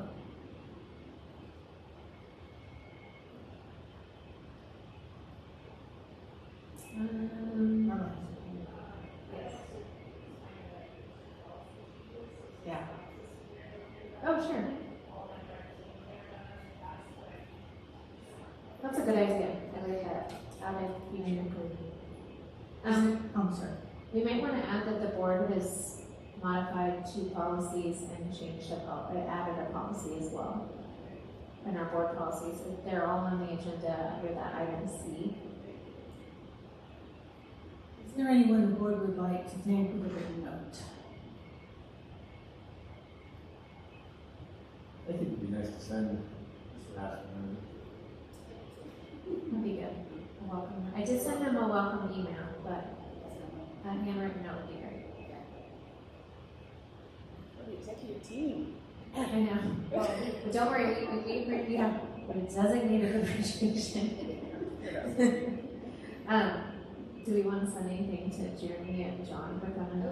Yeah, that might be nice. Just to, yeah. Who are Jeremy and John? What are they doing a good job with? Dr. Furl and Dr. Furl and Mr. Jeremy Boss were the two principals. Right. Yeah. That's what I thought, but I just wanted to make sure. All right. The next item on the agenda is adjournment somehow. I move that the August 25th, 2026 scheduled regular school board meeting be adjourned. Second that. Pat, can you call vote on that? Grace Morledge. Aye. Andrea Parmenter. Aye. Rick Peterson. Aye. Kristen Smith. Aye. All right, it is 7:36 and this ends our regular meeting. So one thing I know, this is not really a meeting, but I just want to make sure everybody saw. We will talk about results the next two meetings, but we don't have a lot of people in our main one. But I don't know if you saw when we looked at all of our student assets, the SAT and SAT, there are only 10 districts in the entire state.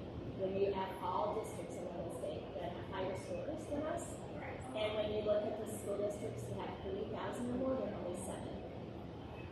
And they are all in the front range, and they have really low percentages of kids in poverty. So, and we can do that. Yeah. So, you're going to get Josh Students putting together national, so you can just go in there and see all the districts. Of the state of district. You got to get the vote from it. Yeah, it's pretty impressive. That's really awesome. Awesome.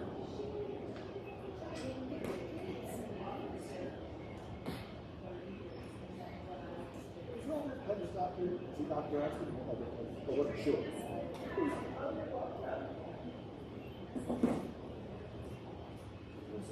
Just PhD, He and I are born on one part.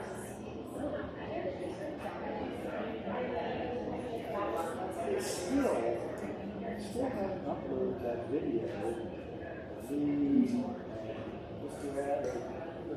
Robert, we all went to LA for the cruise.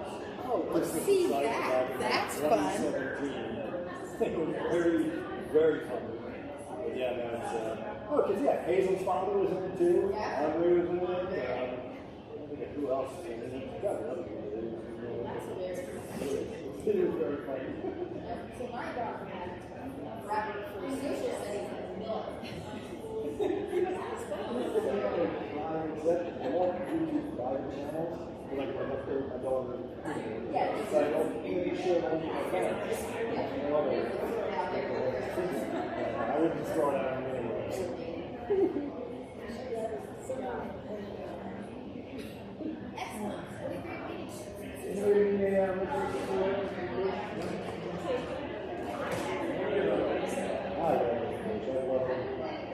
Rick, I chatted with Justin about your question regarding the mirror from what's coming from. We haven't had any instances of that so far. He doubts that.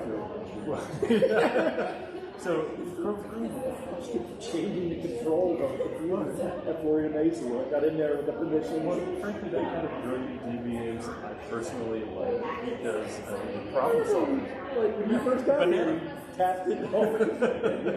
But so the Chromebooks are all website based. They're not like app based. And there's not a website that Justin knows of that enables them to send anything to their phone. But as soon as any of that pops up, we'll be able to block the sites. So. Yeah, no, I knew he does all sorts of crap.